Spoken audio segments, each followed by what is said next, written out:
Okay. YouTube, hello. Welcome to YouTube, I'm cooking sauce. Welcome to Jack couldn't live with himself. So Jack got up super early so we can play another ending. Even though like the ending we're going for now is ending 2. Doesn't the matter. second to bad ending. Doesn't matter. It'll be better. God, I hope. God. I need it to be better. Oh.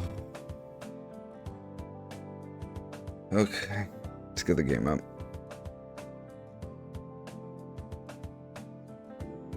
Alright, Kerb, you see the game? Yes. Okay, we're good to go.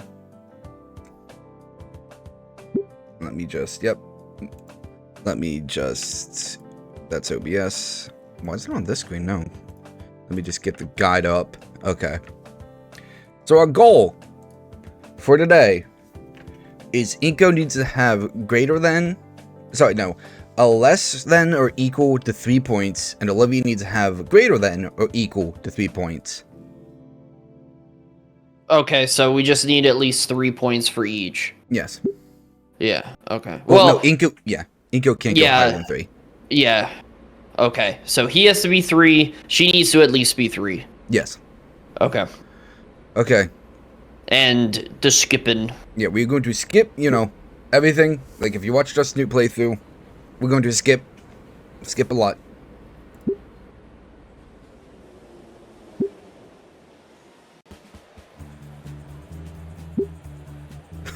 There's your pink. You love this pink one. I do love the pink one. I was just like, meow. Look, it's a painting. We're gonna destroy the shit out of it. Destroy the shit out of this painting. Fuck this painting.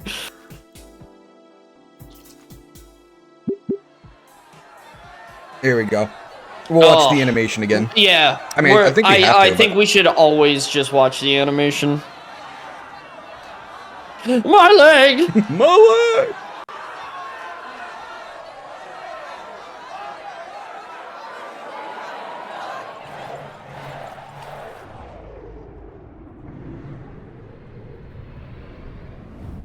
I'm gonna push you down the fucking stairs. You're next, fucker boy.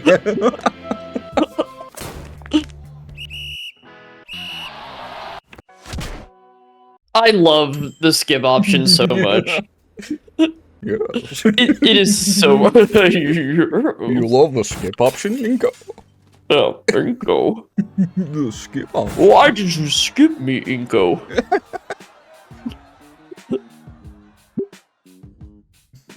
Bow, bow, bow. I'm pretty sure none of this really matters yet. I just don't know. Yeah, not till we have to draw.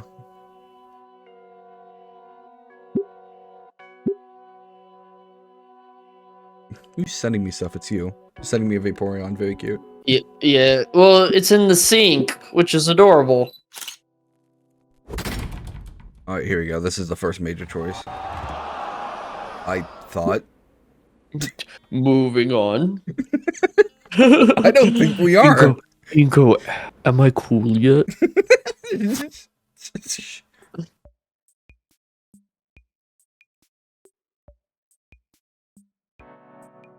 see, isn't this one the... I'm gonna send you a Jolteon in toilet paper. Okay. Which is why my cats are not allowed in the bathroom. Oh, I miss them already. It's okay, I'll get to voice him again here soon. Here we go. Alright, we're gonna draw the Gator girl. Hell yeah, that is 1 Inko point. But we took that choice already, so we get to skip. Man, remember that took us 6 hours to get here? Yes. Well, I think it actually took like 3.5, 4. It took the people I was watching like 6 hours to get there.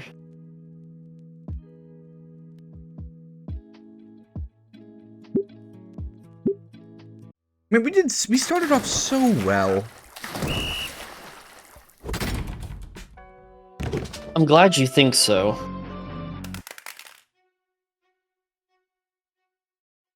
Well, that's literally just the thing, is like we got every choice right so far.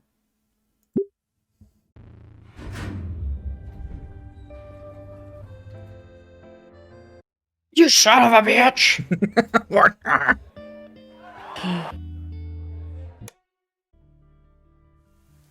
Wait, like literally, this is where we have to like differ now.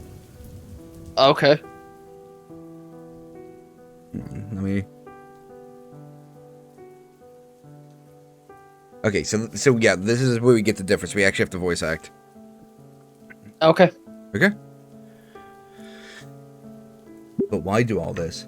I'm gonna hate myself for thinking this, but she still hasn't really told me why she did it. I don't want to push the issue too hard, but if not now, when? I just want to know, why go through all the trouble? What were you trying to accomplish?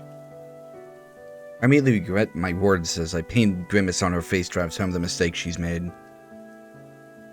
Even if I'm in the right to ask, I feel like the villain for pressing her, but out of respect for Olivia's feelings, I stand steady, because to back down would be to denigrate her like all those people in the past have done. Wanted to see what people thought of my art without knowing that I was the one who made it. Why would you want that? Isn't it obvious? It's always the same thing. Her voice takes a deeper pitch. You. Mr. Ferris! Wow. he just like takes off the elevator head and giant whale comes out. Oh wow, you're so talented in spite of your condition. This time it's a higher, shriller tone. Amazing, it's like you aren't disabled at all. Her voice returns, this time weighed down with contempt. For all their kind words, it's always came back to those empty platitudes. It never felt like they cared about me or my interests. It was always just blind praise because I'm doomed to never measure up to the same level of expectations. The worst of it came when I found out I couldn't even fail on my own. The sound of her talons tearing more paper on the floor enhances her heated words. Even when Sorry, my voice, like, closed up. Even when I intentionally do something wrong, someone's always there to pick up after me or to assure me that it's good in certain lights. Rips more of the page with every sentence. They're just old sketches from through the year. Nobody else has to live with that paranoia. That every possible positive word spoken and action taken to help you out is just someone acting out of obligation or insecurity. I got it so bad at one point, I was almost being forced to accept these freaking accommodations. I just ended up... She drops what little remains of the pages unceremoniously. cutting everyone out. I'm never going to come out on top, and I'm never going to be allowed to fail. Yeah, it fucking sucks. Nobody's allowed to feel anything but pity for me when they meet me, and guilt when they even consider not just giving me a free pass.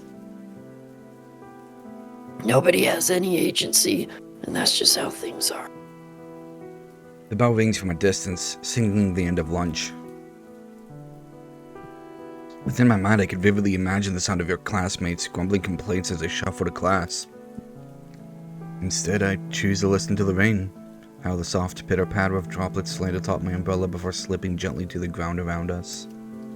Internalizing that sound alongside the dimmer ambiance and overall wetness has turned the tiny park I'm accustomed to into a near-alien local.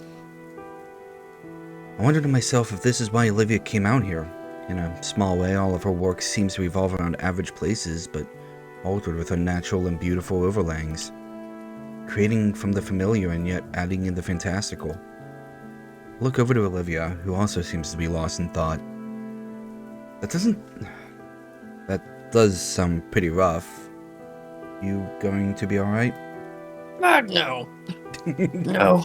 Honestly, that's only the start of it, but I don't want to. No, you wanted to know, right? I want to tell someone, anyone. I'm actually not a gator. A crocodile. I knew it. Right now, it's just Edagon. I'm sure he's sick of it. Alright. This crappy infant affects my family. You say that like you don't think they are. They aren't, though. Can't change that. Did it not pick up? No, sorry. I'm just going through, making sure we're following stuff. Okay. She sighs. You're right. I should be a bit more grateful to them. And at the same time, it's... I know all too fucking well I could just hang out at the Pains for as long as I need after graduation.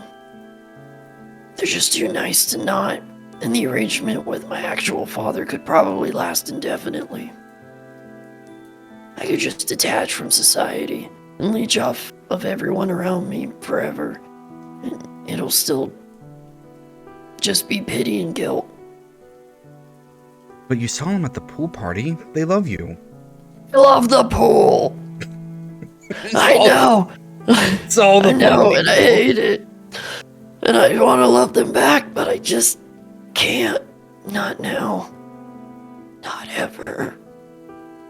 I've always wasted so much. Who am I to suddenly turn around in my last year?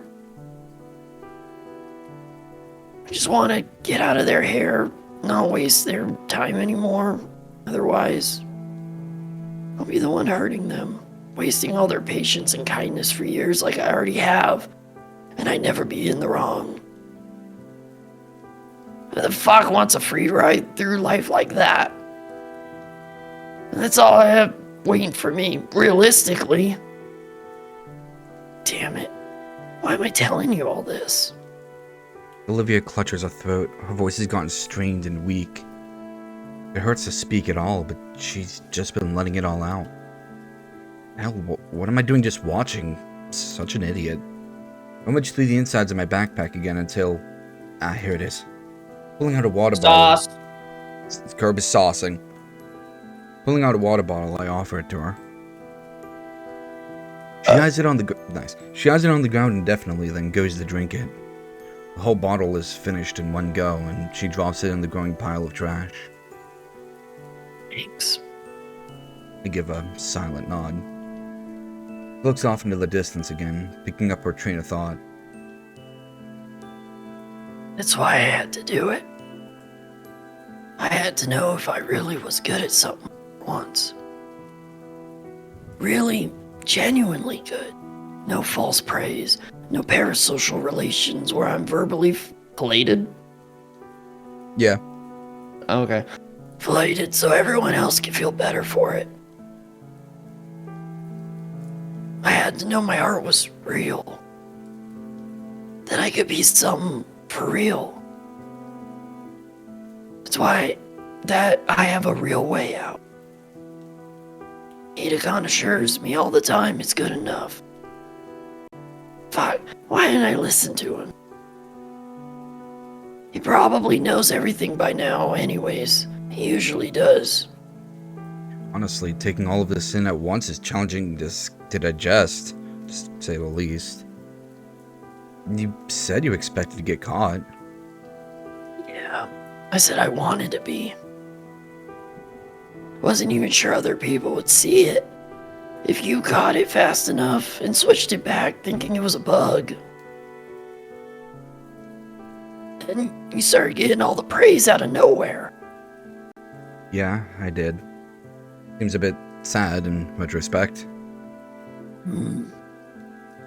Yeah. Around then, it really settled in just how badly I had messed up. I I tried to get you to notice it by showing me the submission yourself. Then you'd just go to the office to get it changed. Nobody would get hurt. End of story. But of course you still had your own saved. You're always just so prepared for anything. She gestures to the crushed water bottle. The weeks go by, you get more praise, I get more nervous. Then today, man, Olivia's hands finally fall into her lap, limp and spent. here we are. It's my turn to say something, I guess. I just don't know how to process all this. It's not like friendships come with instructions. My own thoughts are muddled, pushing me to find some way to comfort the girl before me. And yet to comfort her would be to demean her like people have done in the past. It's so confusing, and frustration and pity mix haphazardly in my stomach. It's nauseating. Pity for the girl before me that has wronged me, but not out of real malice. Frustration at myself because Olivia was right, having unveiled an uglier side of me I wasn't aware of.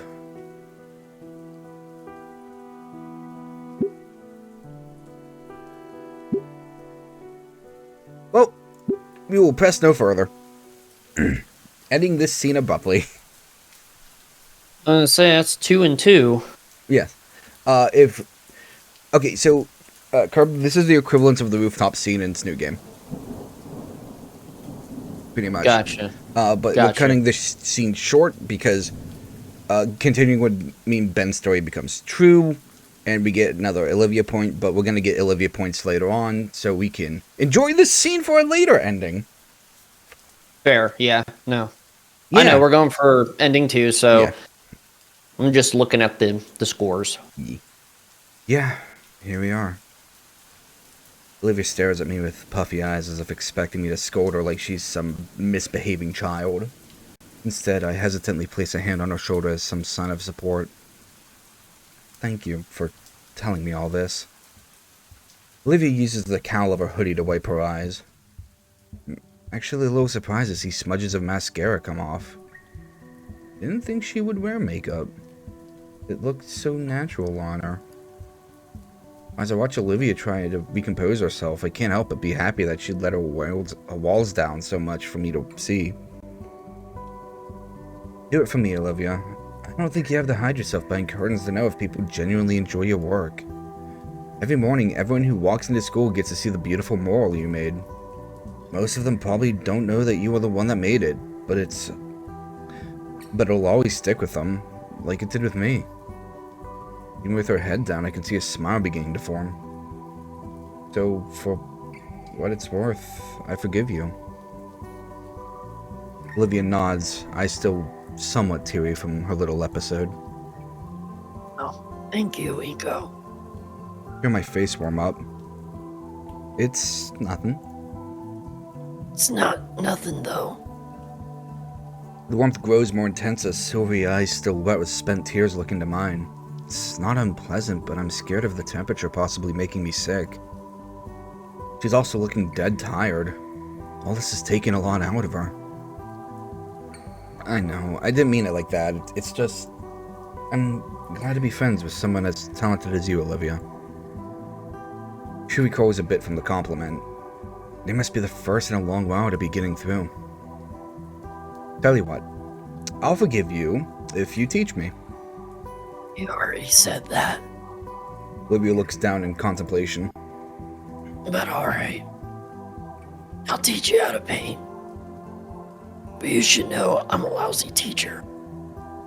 You've seen my work in class. I'm a lousy student. I got a feeling it would work out. Hey, don't make it weird. Yes, Professor Halford. Stop making it weird! He chuckled as I playfully shoved by her. So... After that, after everything was said and done, things became quiet. Beneath the solace of my umbrella, we relaxed together. At least until Olivia begins shifting uncomfortably. I sit and watch as she takes her calves and shifts them to her side with one hand. Okay, we're gonna skip. Up, no! You want some? Yes. Give me Okay. that picture. Oh, sorry. Hold on. Thank you. Well, since we don't have a gallery, I have to make sure to get all the pictures. I know it's kind of weird. I don't know why there isn't one. Not unless where it says if you finish all the games, you get a special gift, and then they That's open the gallery. So weird. So, like that's where it's saved at.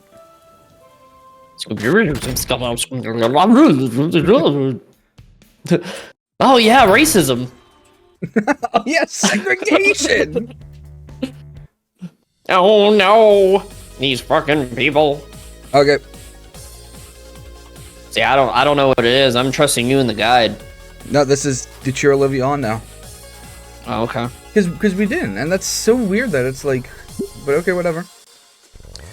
I know Olivia normally doesn't like this from strangers. Yeah.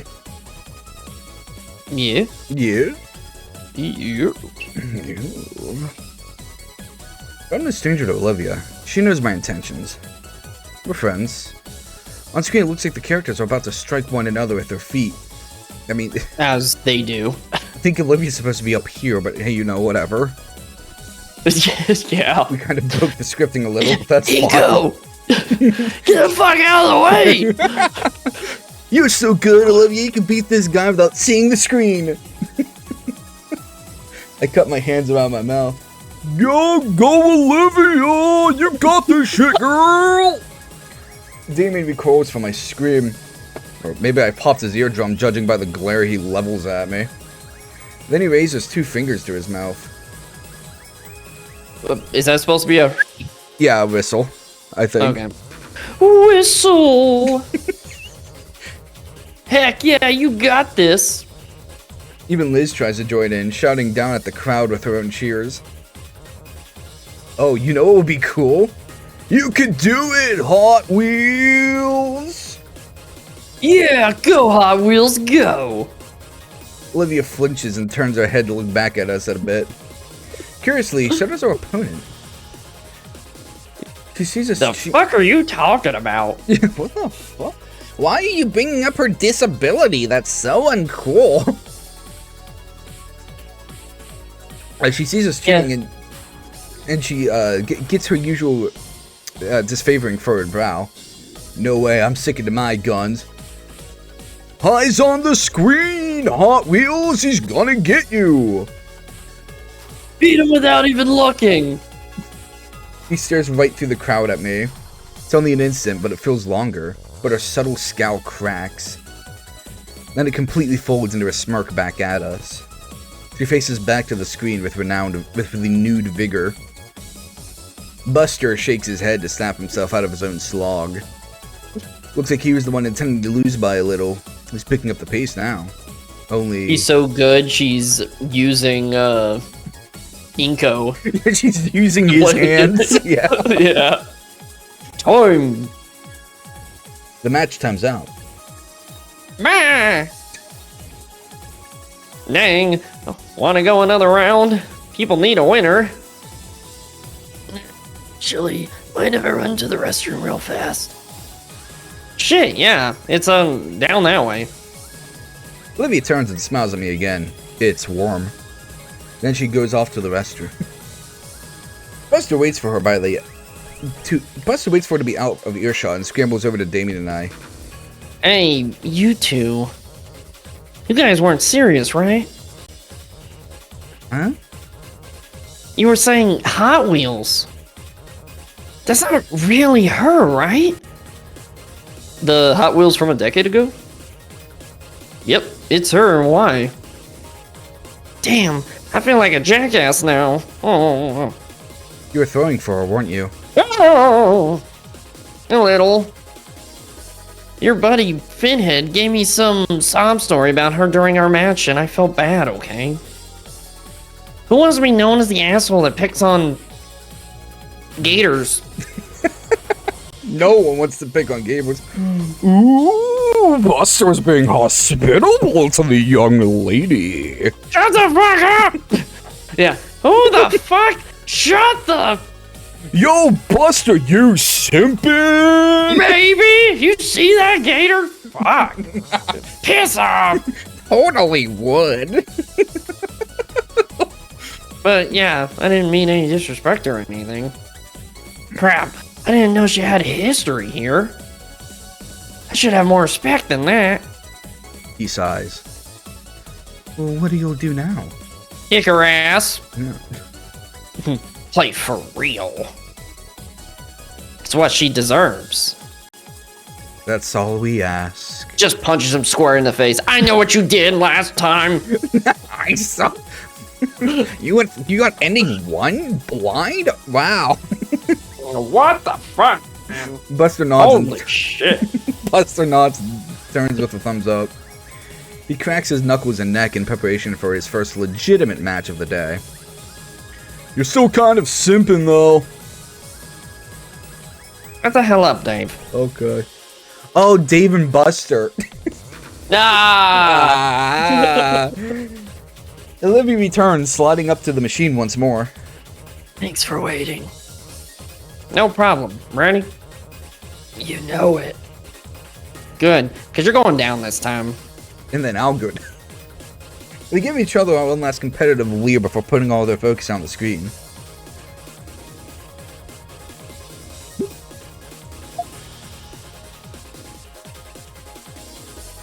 Nice.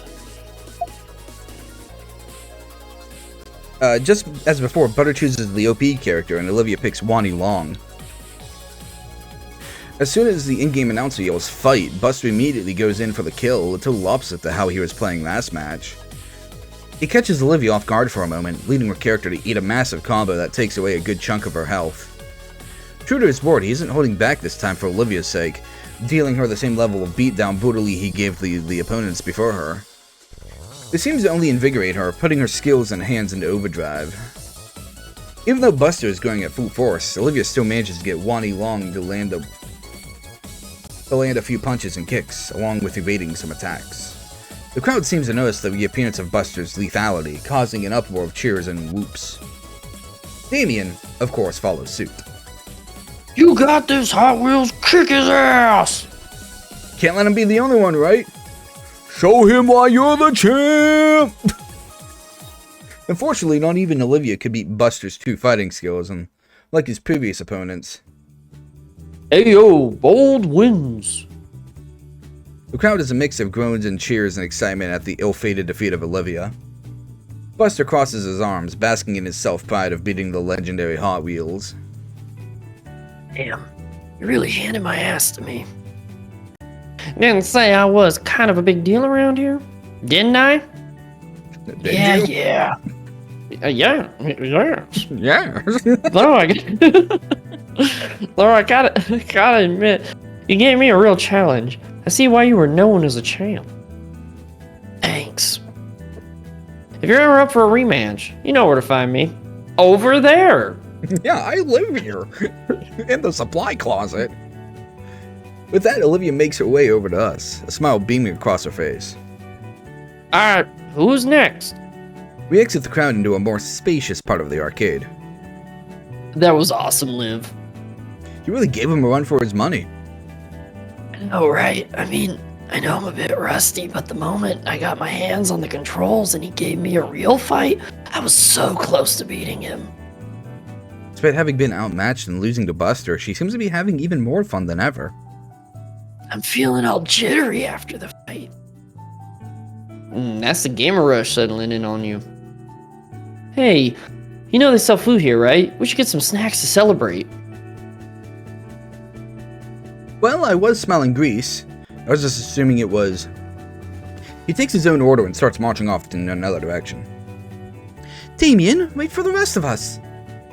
Food, huh? You know what? I could go for a little something. Yeah, it is getting pretty late.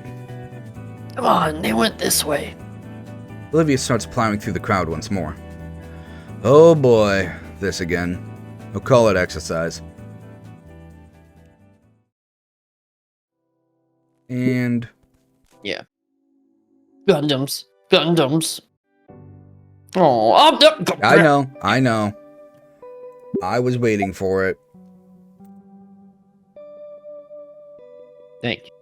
Yeah. Now, scoop! This is one that shouldn't matter. It doesn't. But you know damn well I'm also gonna grab Yeah, it for you. yeah. Well, let me get a couple as the... Have this slaw. Eat the slop, Inko. I'll be dead soon. Oh, yeah. How dare you? I'm still sad. He's gonna be dead no matter what. So. Yeah, I know, but like, shut you up. just- Dude, I'm more sad at the fact that they ruined the hug for me and then pushed her down the stairs. Dude, I was fucking crying last night when Needacons died. Really? Yeah, I was tearing Oh. up a bit. Oh. Because I'm like, damn, I really was liked him. tired.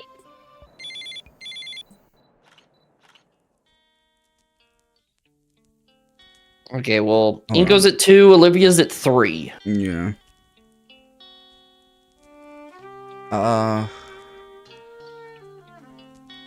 Okay, you know what? We're gonna go with no, because, I mean, we're gonna need Inko points for later, so let's go with the wrong choice, yeah. To try and see all the content as much as possible. I should consult the others about Olivia. I can't go into this without being prepared. I really don't want to let Olivia down, especially after all I've done for her. What kinds of things does Olivia like?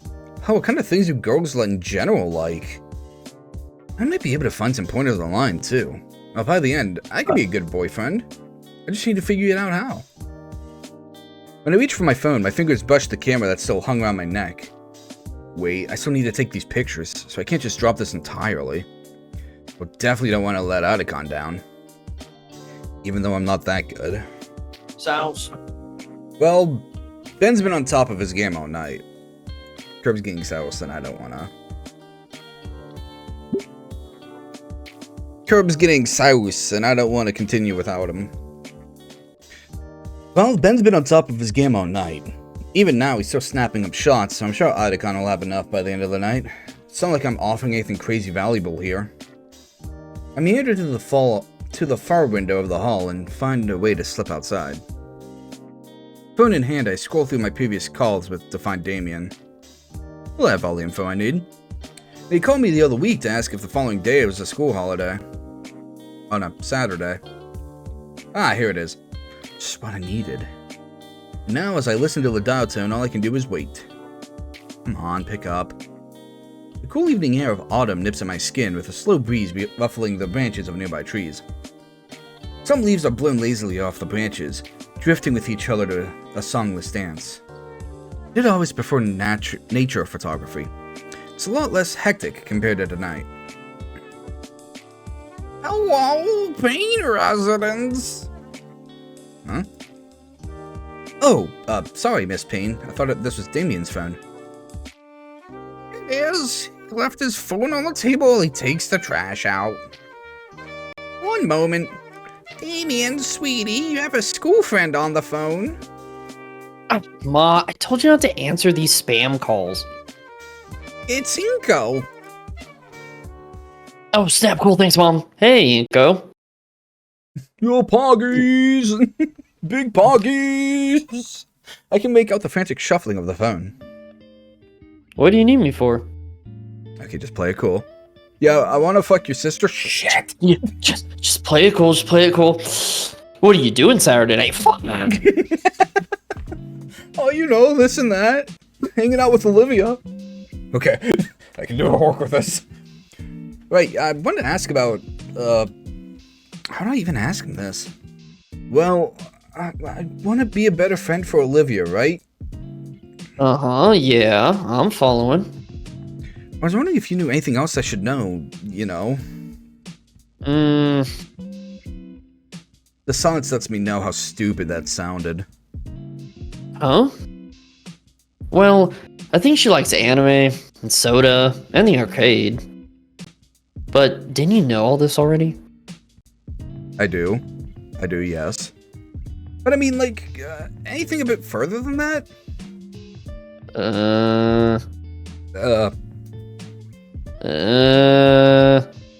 I mean, You like Olivia, don't you, Inko? I didn't say that. Despite the stiff breeze, I can feel my face burning up. Uh-huh. Shut up. Say it. See what? I don't need to tell you nothing. And I got all day to wait. Do you?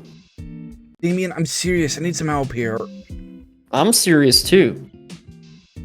Come on, say it. I'm not confirming or denying anything. Well, maybe I should hang up then. See you at school tomorrow, Inko, my man. Damn it, fine. Damien! Yes? Yes? I take a deep breath and say it. Alright, I like her. No shit. Huh? Who? Oh, come on! Olivia. Oh, what? What about her? I'm not hearing complete sentences here. Screw you. I like Olivia. I want to know what advice you have as a friend. I'm serious. There we go. In all seriousness, I don't have much for you. Thanks, Damien. I haven't thought of Olivia that way since, like, 3rd grade. I don't got anything game-changing for you. Great. But, hey, I'm here for you, man. Just don't act like a fool and start pushing her down the fucking stairs. You know? No promises, Damien. Click.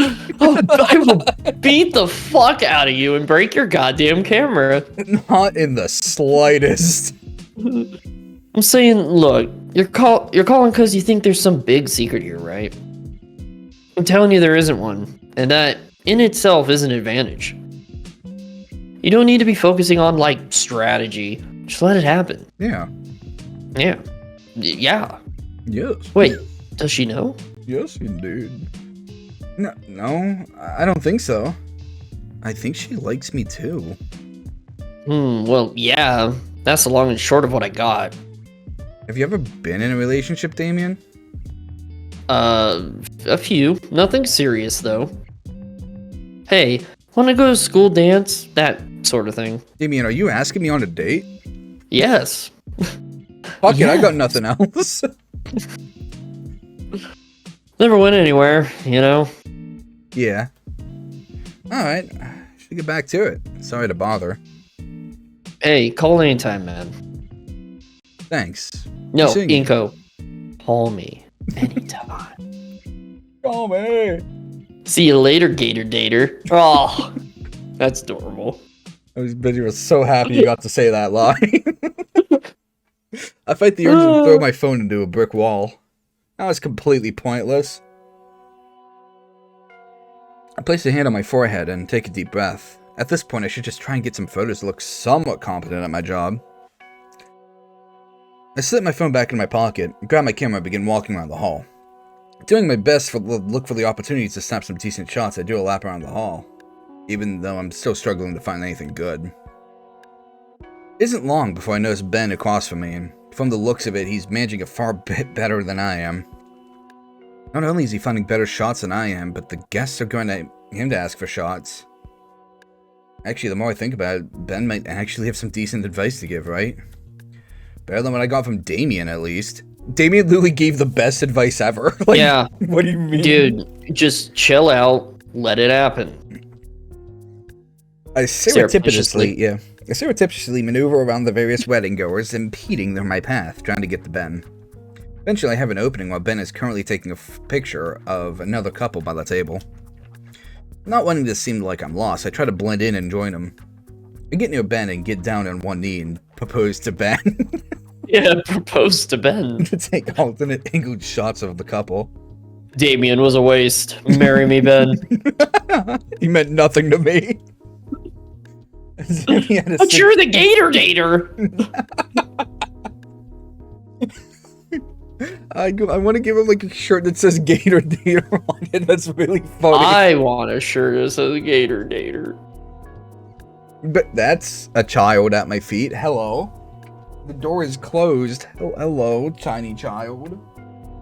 Who is Yeah, it? yesterday Mama's got locked in the closet. Didn't even know she was in there. That poor child. She's fine. She got locked in a shed for a week. It's Tootie. Hi, Tootie.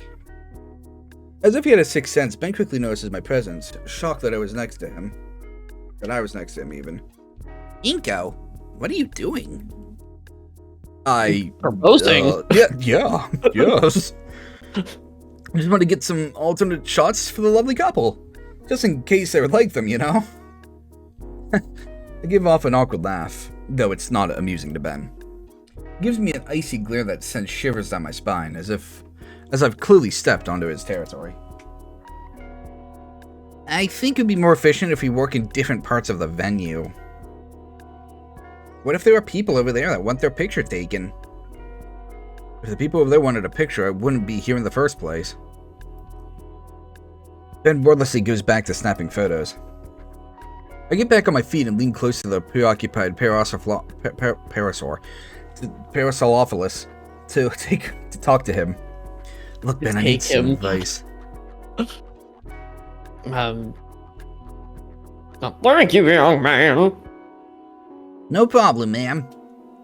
That was a woman's voice. Finished with the couple's photos, Ben turns around and begins to hoof it down the venue to look for more photo ops. I match his pace in order to keep up with him. Advice, you say? It's about Olivia. What can I know about Olivia? Mentioning the baryonyx stumps Ben dead in his tracks. He turns around to face me. What about Olivia? Well, it's just that I take a deep breath to steady myself. Thing is, I think I love Olivia. Went from like to love. Yeah, man, that's a real fucking super goddamn quick. Ben's face goes from confusion to sheer surprise, his eyes going as big as his glasses. Wait, what? Are you serious? Of course I'm serious. And since you've known her for longer, I figured I could ask you some things about her. Ben? Ben! What? Sorry, I must have misheard you.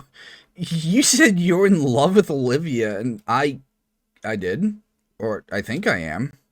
Look, I don't really know, but I'm asking for some help, and the parasaur clasps his hands on my shoulders and smiles broadly. This is wonderful news! Olivia's always been a bit of a loner, but to know that someone likes her like that is just fantastic. His arms wrap around my neck, and he starts dragging me away from the wedding crowd. Okay, right. So you want to know more about Olivia, yeah? Well, we used to be the best of friends way back. I paid close attention to Ben as he went off his history with the girl I may or may not love. Part of me wanted to take notes on my phone as I listed down all the shows they used to watch together. By the time he'd hit the cues, I noticed that some of the guests had left. Should I be writing this down? I think you'll be fine. Unless Olivia's even changed music taste in the last 3 years. 3? Aren't you talking to her these days? I mean, not as much as I used to. It's been a while since we had a sit down. Wait, but Mia came and told us you wanted to talk with her at lunch. I have no idea what you're talking about. Huh. I thought you were above gossip, Inko. Sorry. Anyway, Olivia and I don't talk much, but I think we should. Hell, if I was around more, I could have helped you two get to know one another sooner. Maybe I should be the Gator dater. Yeah, maybe I should steal your title from you. Twists his snoot in a curl. Maybe even. A shrill cry interrupts us. Across the room, the newlyweds are in some altercation. I guess it's the time of the night for the groom to carry the bride out, but for some reason she's riding piggyback like a grade schooler. He laughs to himself maniacally while she complains and holds onto his hair to keep balance. Well, that relationship isn't going to last. Damn. I really like that picture, though. Yeah, I know. We'll get to see it again. Like, no, I don't need it as a screenshot. I'm just saying, like, is he not going to take that picture for him? Because no, that's like... that sucks. Yeah. Right. Yeah. Inko. Yeah, sorry. Okay, back on track. What's important is that you always be mindful of her condition. Her condition? You know what I mean. Olivia absolutely hates special treatment, and it can get to the point where that in itself is a burden that weighs down her friends. Refusing to accept help to the point she becomes a problem for those around her. Ben sighs. I would know. Talking about how Olivia tries to do things on her own?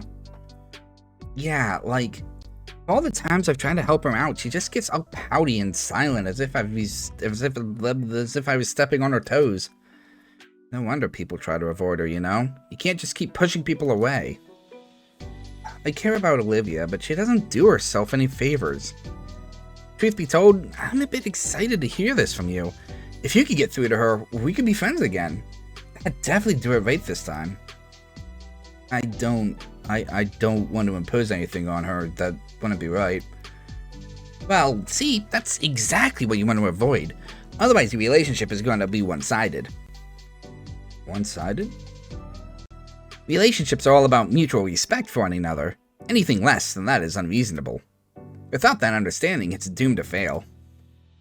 And one thing to understand Olivia is that her condition needs special considerations. One that she doesn't fully agree with. So you have to account for that from her. Otherwise, it won't work out. Is that why you two stopped talking? Yeah. Oh yeah, this is when he was like psycho killer. Yeah. All right, you boys ready to pack up? Pretty long night, huh? Our teacher looks haggard as he walks up to us. His wings are dragging on the floor, and he's propped himself up with one of the light stands we bought.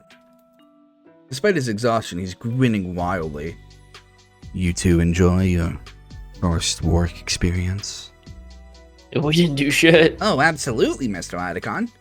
I managed to load up both of the memory cards you gave me, and I even managed to try out the different kinds of lenses you had brought. Good to hear, Ben. What about you, Inko? Well, if I'm being honest with you, I wasn't on my A game tonight. Well, I suppose that's a tough order to start with. So many things to account for, and... no, I meant I didn't really get that many good shots, Mr. Idacon. I didn't even finish the first card you'd given me. I see. When we go through this next week, I'm sure they'll be fine. Oh, yeah. Oh, definitely. The groom saunters up with a huge grin on his face, slinging an arm around the teacher's shoulders. Can't wait to see these. Idacon straightens up and shrugs the arm off, turning to the newly married man. You'll see them when you see them. I believe this is how I voice him in front of Monarch. My team still needs to go through all the pictures and weed out the chaff. Enough. Come on, T. Can't you give your buddy a preview or something? Idacon sighs a bit. Hey, it's your special day. Sorry. The name coloring thing threw me off. Ben, can you go fetch a laptop and card reader? No. Yes, sir. Inko. While he's doing that, you can start packing up everything in the trunk. Sure thing, Mr. Idacon. Before we turn away to start, the tired Taro takes the camera from Tired Taro. We can sit at that table over there. The two older men head off, leaving Ben and I to get started on packing everything up. While Ben and I are busy dismantling the multitude of standing flashes and lamps, the bridegroom and Mr. Idacon sit at a cleaned-up table with a laptop before them. I can't really make out what they're saying, but I can kind of tell based on the way the three switch between quietly focused and laughing loudly. By the time the back of the car is loaded up, the last of the wedding party has departed. Nothing left to do, Ben and I linger a bit behind the group. Think about it, alright? My advice. Olivia does need help. If you're really aiming to ask her out, keep that in mind. Yeah, I'll keep that in mind. Caught you. I caught you in 4K. Yes? Baby child. Oh. Baby child, you should not be here, but I love you anyway. Okay. Want a tight schedule? Yeah, I'll keep that in mind. Thanks, Ben. No problem.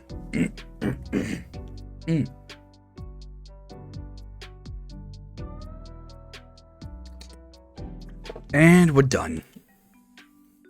Yeah, don't want to keep the missus waiting too long. Not tonight. Blah.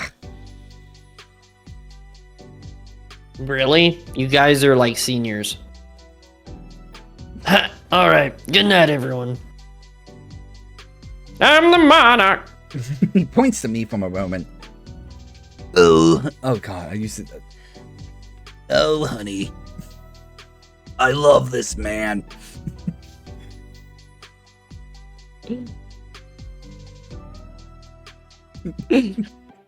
And good luck to you, little guy. Pat Cinco on the penis. Good luck, little boy. Like, what? Be seeing you, Mal. The groom saunters off. You two ready to go? I'm filing a complaint. Yeah, I'm pretty beat. My legs are killing me. It feels like my shins are about to explode. Better get used to that pain, Inko. Plenty more of that to come once we start doing all-day events like sport matches and air shows. Yeah. Well, come on, Inko. You have weak bones? You have some sort of, like, bone cancer?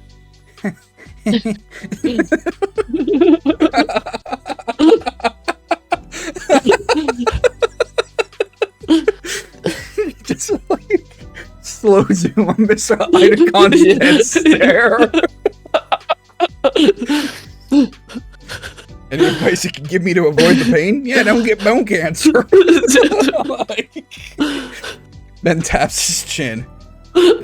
That's so fucked up. Comfy shoes, good soles, and plenty of squats to build up your leg strength. Maybe also going out for power walks and jogs. Oh, Really sauce! That's okay, you get sauce, I got Tootie out. Great. Even when I pick a career choice that doesn't involve physical activity, I still somehow wind up having to exercise in order to be successful. Either way, it's not long before we climb. Driver, dude. Either way, it's not long before we climb into the car and begin our journey back to the school. I settle into the rhythmic motions of the car as it glides along the road. The cityscape of Arcadia Bluffs passes by, and I can't help but admire it. The mood is quickly killed, however, as Ben calls a certain red-scaled girl. I think that we've just said all this. We did, but the buns still aren't showing up. Oh, okay. The sanguine lovey-dovey talk makes my head hurt. I can guess by his expression that Adicon feels the same way. He changes the subject by asking if my parents can pick me up. Looks like I'll be taking the late-night metro home. Still, I had fun today. And there we go. Wait, hold on. What? Wait a minute.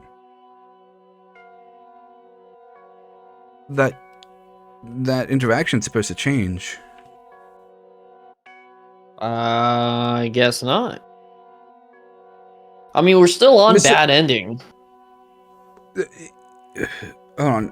Mr. Ferris and Principal Scalar appear. I'm going to read this verbatim from what the guide says. Based on your points, there are several types of responses. I won't go into it insanely. For now, though, quick explanation. Total score possible is Olivia 4, Inko 3. Inko and Olivia, bad experience. Inko, less than and not equal to 2. Olivia, less than and not equal to 1. Inko, bad experience. Olivia, good experience.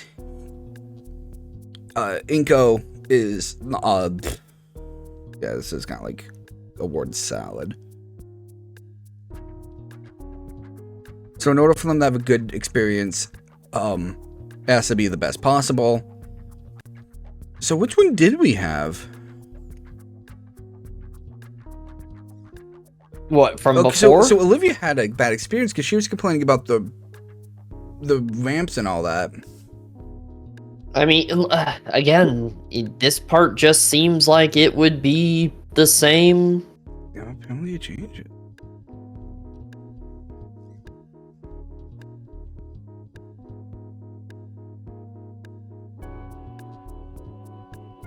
Yeah, because Inko is like, yeah, you know, I like everything here, and then Olivia's like,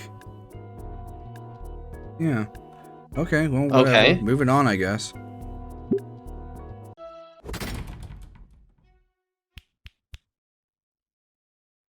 Snap, snap, snap.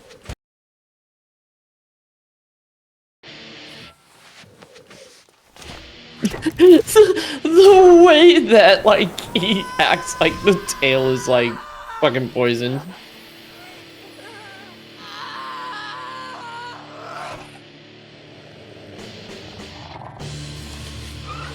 GPS.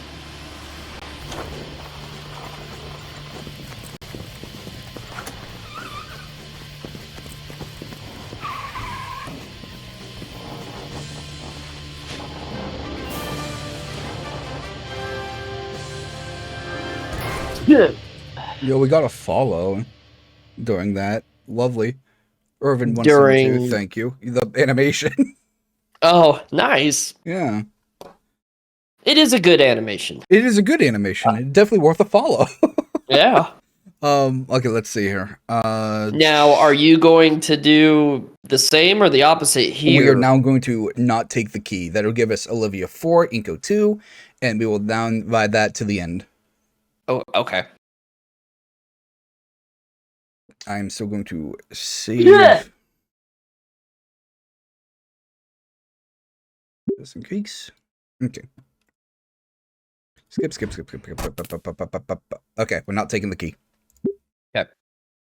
My hands cup hers, eliciting a small gasp from the girl. Even with the darkened lenses and my shades, I can make out her moon silver eyes filled with all the worries of the past month. Worries she's endured because of our friendship. And possibly more. Go. My fingers curl softly, pushing the key back into her palm. My lips move, but no sound comes out. You'll understand, Olivia. Either from my unspoken words or my comforting grip, Olivia is able to gather her courage.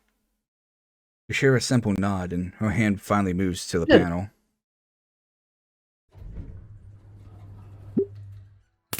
Meow, meow, meow, meow.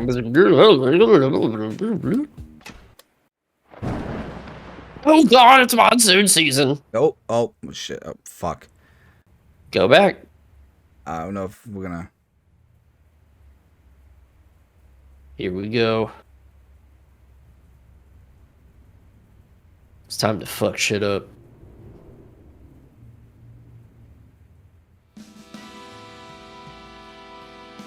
Yeah, I really love how they did this.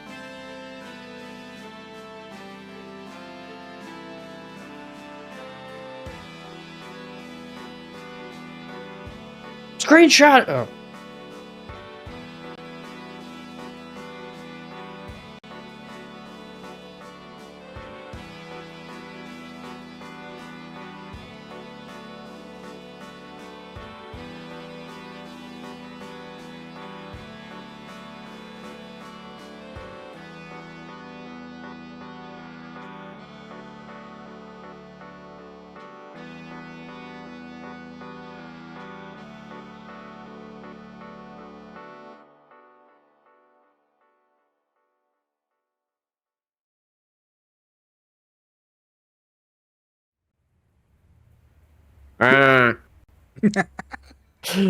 Damn bone cancer. I mean, it makes a lot of sense, you know?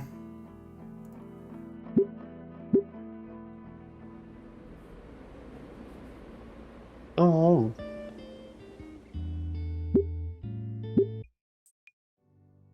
Yo, someone What was that? Someone was someone hung themselves. Oh. Vinny, no! Vinny, no! This is what you get, child, for not liking Blade Runner 2049. Holy shit. Can you screenshot that? Oh, it came back down.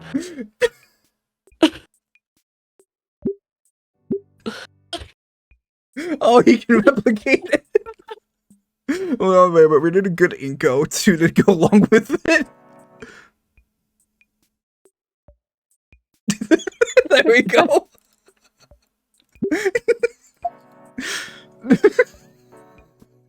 There you go. This child is floating.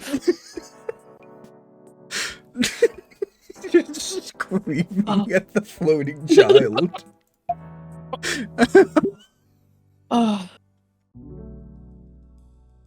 So, yeah, because we got to keep it 0, right? Oh wait, shit. Hold on. Let me because that was new. Do you want to do new dialogue still, or? No, I want to run through to the second ending. This we can do new dialogue. No, except because at this point we'll have to go find Olivia, because these two don't give us points, but this will get us points. Yeah, but I thought for ending 2, Inko needed to stay at 2 and Olivia needed to be at 4. Yeah, but this option is still new dialogue, but no new points. No, we could do the new dialogue on the later ones. You're on a time crunch. I am on a time crunch, but like, because we're gonna need more points later on, we'll have to do this option. So you're saying we need more points for ending 2? No, we're at enough points. Yeah. So we can do those other options on another playthrough. We got 2 more endings. Right, but we need more points for those other endings, and this is the only option that gets us more points. But this is still new dialogue and does not give us points. Okay, I get what you're saying now. That's up to you. You're the one on time crunch. I'll go another hour, dude. Like another hour and a half. Yeah, but I don't know how much dialogue's going to be for the end. I really don't either, but I'm taking the gamble. All right. This is your only gamble. Yeah, okay. But I think it's the only one that really matters anymore. Because at this point, it should all be relatively the same. It's not my fault they reacted like school children. Come on, Liz, help me out here. I'm just trying to get everyone to get along.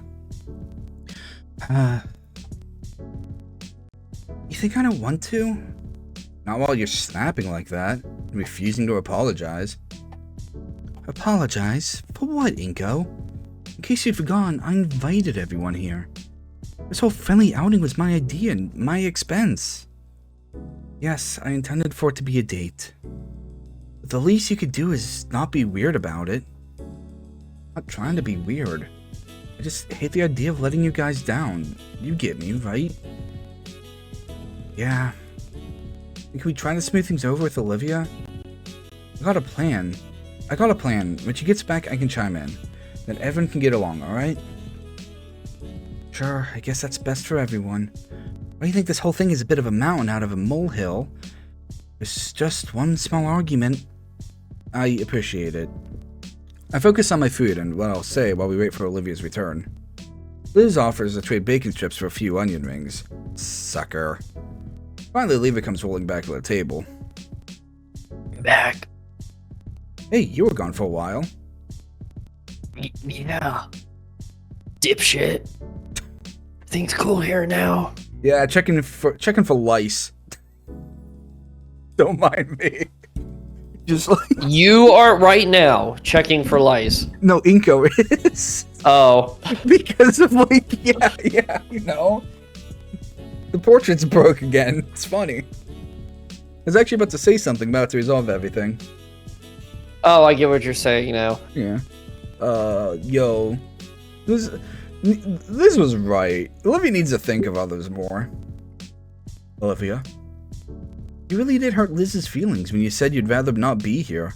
After all she's done to make this trip happen. And if it's true, you've been like this for a while. You said you had an inferiority complex regarding Liz. How much better than you think she is. I like to imagine that Olivia and her wheelchair is sitting on Inko's lap. But it shouldn't say anything in regards to your painting skill or how you deal with friends. You made great progress since, and what Liz said to you wasn't called for, but you really should take others' feelings into account more. Like how we did for you. You can't just be thoughtless like you've been, yeah? Okay, whatever. So we're good? Sure. Thank you, Inko.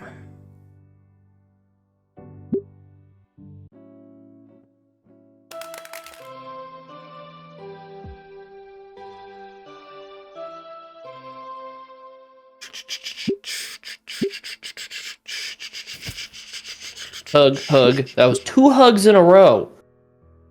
Okay, we already got these. Yeah, we should be able to just roll on.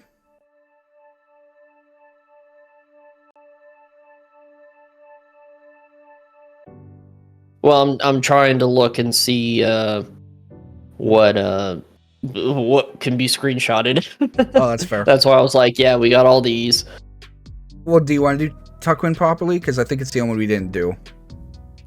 Yeah, if this is a nothing burger, go for it. Okay.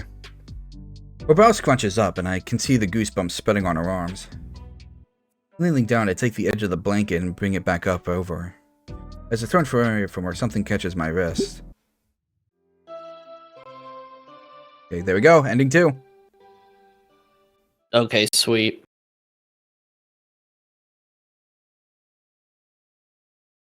It went back to none. Yeah, Now okay. it's back to 2. Yeah, because I'm scrolling back. So, okay. So, here we go. Oh, Now, Mr. Need. Oh, sorry. This is Scalar. This is you. yeah. Now, Mr. Nito, can you give me your side of the incident? I'm moved to speak, but an overwhelming feeling of exhaustion falls over me as I recount the events of the last few days. I am now going to disable that. And I am going to save. Okay. While Mia was completely out of line the whole way through, it's true that we provoked her into doing what she did. If we had just came to Scalar about this earlier, none of this would have happened. So doesn't that put some of the blame on us? I look over at Mia, who's currently staring at me with an intimidating glare. I quickly shift my gaze to Ben, who seems to be offering me a supportive smile. Okay. Sorry, I'm fine. I don't want to make this any bigger than it already is. I only blinded Mia with the camera flash because I thought she was hurting Olivia. We were scared, so we ran away, and there wasn't any time to explain the situation. It was just a big misunderstanding, Miss Scalar. That's all. Right. As Scalar considers my explanation, Ben shifts towards me and pats me on the back. His gesture of support is contrasted by the evil grin painted on the face of the Crimson Devil towering behind him. We all stand in silence as we await a verdict. The principal stands directly in front of us, now with an unreadable expression. In addition to the report itself, our Edicon left behind his account of what happened. In it, he describes Mia's actions as openly hostile and intentional. Couldn't you blame her? She couldn't see anything and she was in a lot of pain. In either case, it seems both parties are in agreement as to what happened. Edicon didn't mention a motive in his report for some reason, but I suppose that clears it up. Besides, making a big deal out of this during the audit isn't such a good idea. Principal Scalar looks ready to object to the line. Backhand you with this cat mug. But ultimately says nothing. Now, I would like to give the benefit of the doubt, especially at a time like this, Ben. Yeah. But given the extent of the destruction, I don't feel I can do that. It would bring me no greater relief than to have you off my mind for a few days, Miss Morietti. But given both of your classmates' statements, you may not be fully to blame. I think a week of Saturday detentions to assist with cleaning up the hallway is in order. Huh? Miss Scalar, if I may. The principal sighs and nods. I spoke with the janitors about it. They all agree that it could be done in a single day if they have enough hands. They all have plans for December. It wouldn't be fair to bring them in and cancel their leave. Miss Scalar growls and rubs her temples. Right. In that case... Mia, Inko, you'll both get one Saturday detention to help repair the hallway. You are expected to arrive at 10 a.m. sharp and work on cleaning up the mess you made. Now, if you three don't mind, please go fuck away. I have more important things to focus on. She doesn't even look up at any of us. I turn towards Ben, who looks absolutely relieved, and Mia, who looks positively overjoyed. She skips out of the office without another word, leaving both Ben and I to stare blankly at each other for a few seconds. Eventually, we shuffle out of the room together.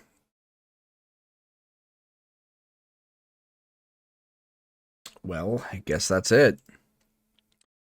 Damn it, I've never gotten detention before, but I find it hard to care much anyway. I just want to go home or go see Olivia again. Inko, are you okay? My head turns half-heartedly towards Ben. No, not really. Look, man, I'm really sorry for what happened back there. Thanks for helping me out. I didn't want to make a big deal out of this since me and Olivia are both struggling. Speaking of Olivia, is she doing alright? She's at home right now. Well, you ought to comfort her. She's going through a lot right now. I'm going to do sauce. You continue this. Okay. You think I don't know that? I know you are too. You could use each other, especially after what happened. I'm already going to see her after school. That's good. I have to go, but thanks again, Inko. You really did me a solid here. Besides, detention isn't all that bad, and it's not going to appear on your record. I can make sure of that. Huh. Thanks, Ben. Don't mention it. With a smile, the student council president nods at me and turns to leave. Before long, it's just me standing in the empty hallway outside of the office. It's only lunch and I already want to go home and fall asleep. At least Damien and Liz are probably waiting for me. After school, I took the metro back home to shower and put on some new clothes. As it turns out, my parents really were on a business trip for the weekend, as indicated by a sticky note on the fridge. Harumph. Well, I'm back at the Pains regardless. Randy opens the front door to let me in. And like that, we're at a standstill.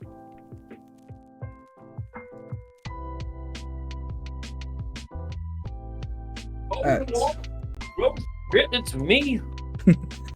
Oh, shit. I tell you what.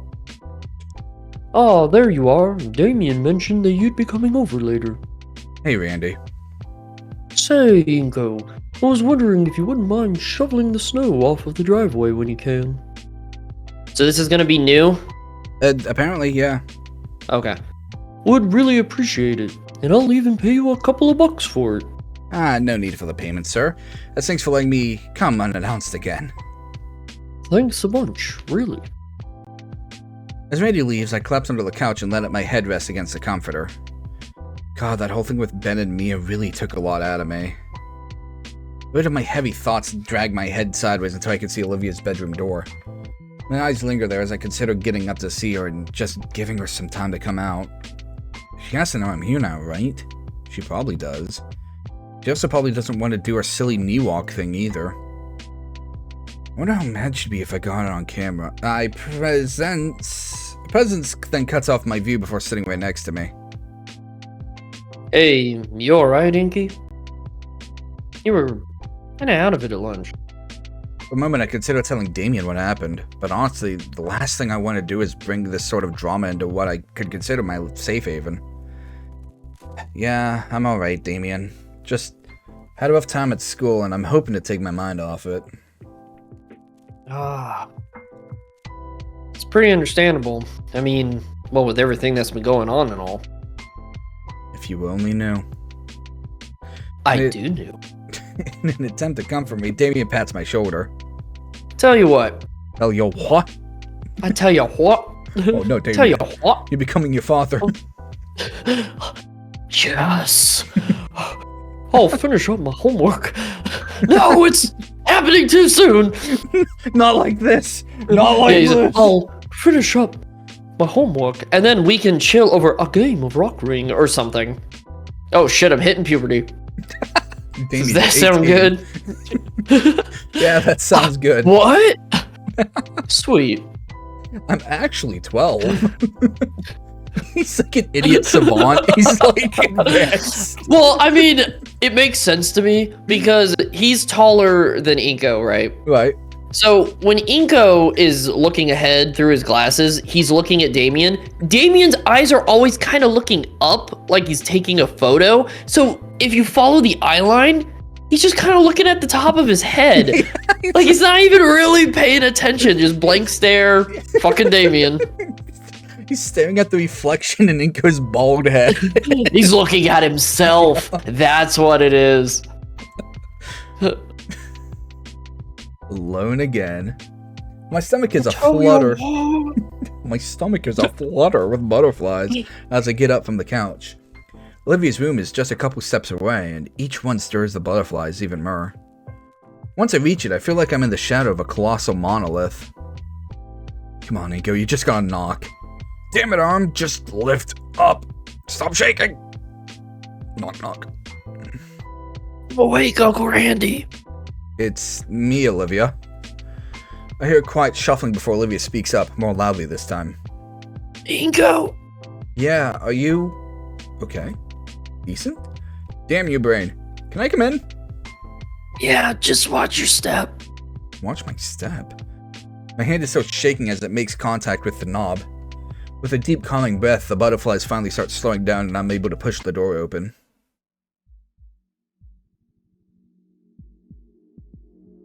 I can see blackness. Olivia? The room is extremely dark and the only source of light is coming in from the entryway. I have to take my sunglasses off in an attempt to see through the darkness better. Olivia, the heck happened in here? Why is it so dark? I made out Olivia's shape in our bed. Holy shit, Inko, you have no eyes! Oh my god! It's a long story. Come sit on the bed. Don't you have a lamp? Can't you turn it on? I don't want to ruin it. Is darkness really that necessary for whatever this is? Yes! Right, jeez. I take a few careful steps forward and stub my toe on the edge of the bed. I fall forward onto it, crunching onto something. Shit, Inko. Are you alright?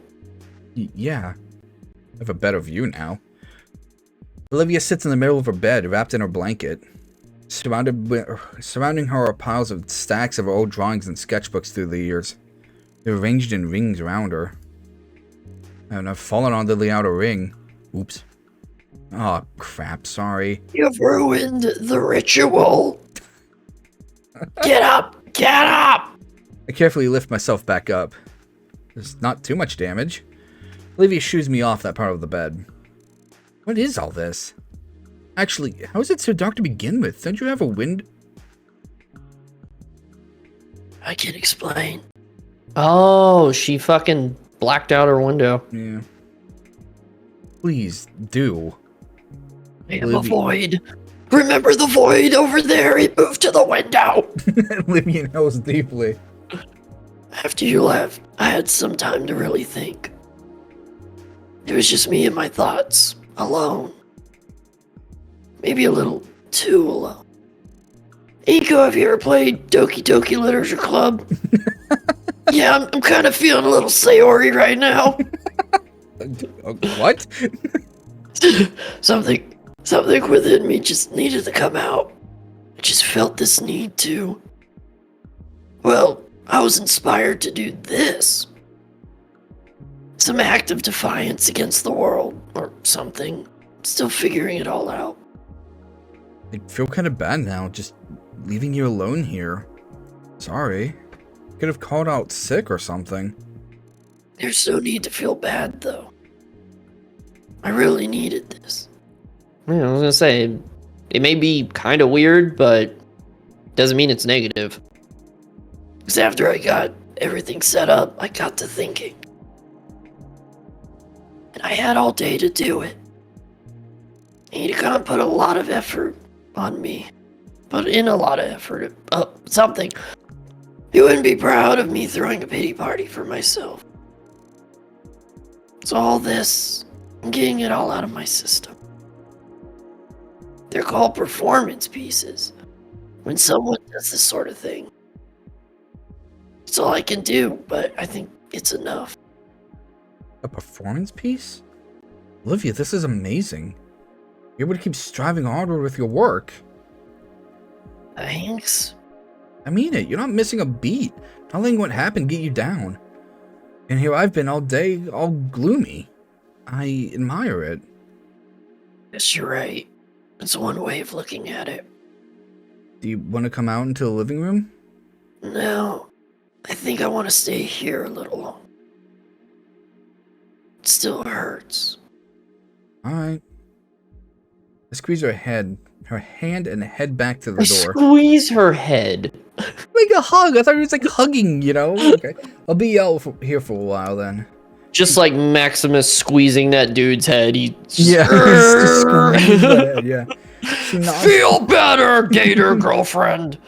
She nods and shuts the lamp off again. I shut the door and sit back on the couch. A performance piece. Never would have thought of that. Man, that really is something else. God, I love this Gator. Inky. Hey, Vinny. I wave at Vinny and Damien, the two brothers entering the living room from behind me. I guess the room is back there. Man, do I have great timing or what? I take a moment to consider what he means when Vinny plants himself right in front of the television and begins pulling something from the cabinet underneath. Oh. You mean it's game time then? Yeah, man, it's game time. Damien takes a spot right next to his brother and helps him in setting up the large squat block of a console. Man, that thing looks pretty old and huge. Okay, we're all set. The controller's tossed into my lap and I marvel at just how large it is. Thanks, Damien. I'm not much of a gamer. In fact, I've never actually played anything more than some Flash games online. Nah, it's cool. We could play something simple till you get used to it, or throw you into the fucking pit. Hell Divers 2! I don't want to be a bother, Damien. I'll be fine just watching for now. That's weird, Inky. You're weird. Bro, chill. Give Inko some time. He'll be playing once he sees how awesome it is. Damien, your fucking friend's weird. I don't like him. Kick him out. The young boy nods and focuses back on the screen. The screen flashes to a menu screen of some kind. Reclining deeper into the couch, I allow my mind to drift. I don't know how long my brain was off, only that it came back when I heard the telltale noise of a door hinge opening. Looking in the direction of the noise, I see Olivia on her knees, casually shuffling along the floor to the couch. Hey, Olivia. The game pauses when I say that, and the two brothers also wave at her. Hey guys, dinner ready yet? Almost, little ace. Randy's shout came from the kitchen. When did he get there? Man, I must have spaced out for a while. Am I dead? Quick check. Wait a minute! Dinosaurs are alive! What Dating a gator? Oh my god! A check of my phone says I've been in a deep thought for at least an hour. Ooh, okay. Fish is ready, you guys. Fish? But I didn't hear any cooking. I don't smell anything. You kids coming? Randy's over here just making sushi. Just a sec. He's making like professional level sushi. Like, dude, what? It's pufferfish. You look over, he's in like the complete get-up. Like, Olivia and Vinny follow after Randy's voice without a word, while Damien quickly pauses his game and sets the controllers aside before motioning me to join them. I push myself up and trudge toward the kitchen. Inside, the Payne family is hurrying to sit at the dinner room table. Even Olivia is struggling to help herself up under a chair, but a hand from Damien pulls her up. On the dining room table sits a silvery tray covered in raw fish, wasabi, balls of soy sauce, and slices of ginger. I fucking nailed that! Fucking soch. Ever had sashimi, Inko? Yes. I'm actually very familiar with it. I'm surprised at my second turn of luck. Many times, actually. My family orders stuff like this on the weekends a lot. Hey, that's great to hear. Well, don't just stand there. Feel free to join us. Also, fuck your parents. I eagerly take a seat, starting to feel slightly rejuvenated. Everybody begins to pass out plates to one another, and we all pluck pieces of salmon from the tray and place them into our plates. 5 minutes in, and everybody is enjoying the fish. I can't help but notice nobody else is eating properly, though. They soak their fish in soy sauce, and the ginger seems to be eaten at random rather than using as a plate cleanser. Palate Cleanser, yeah. to just wantonly eat this delicious meal like that. I raise my... The funny thing is, though, yeah. like, yeah, if I'm gonna eat fucking sushi or whatever, it's exactly like this. You just eat it the way you want to. Someone's like, it's a palate cleanser, and I'm like, the fuck does that mean? As I throw the ginger away, because I don't like ginger. So, like... See, there you go. I raise my voice to get the attention of everybody at the table. God. You know you're supposed to be using the wasabi and soy sauce on the same piece of fish, right? On opposite sides, like this. Why? I offer a demonstration. No kidding. Good to know. The ginger slices are supposed to be eaten between pieces as a way of cleansing the palate and aiding digestion.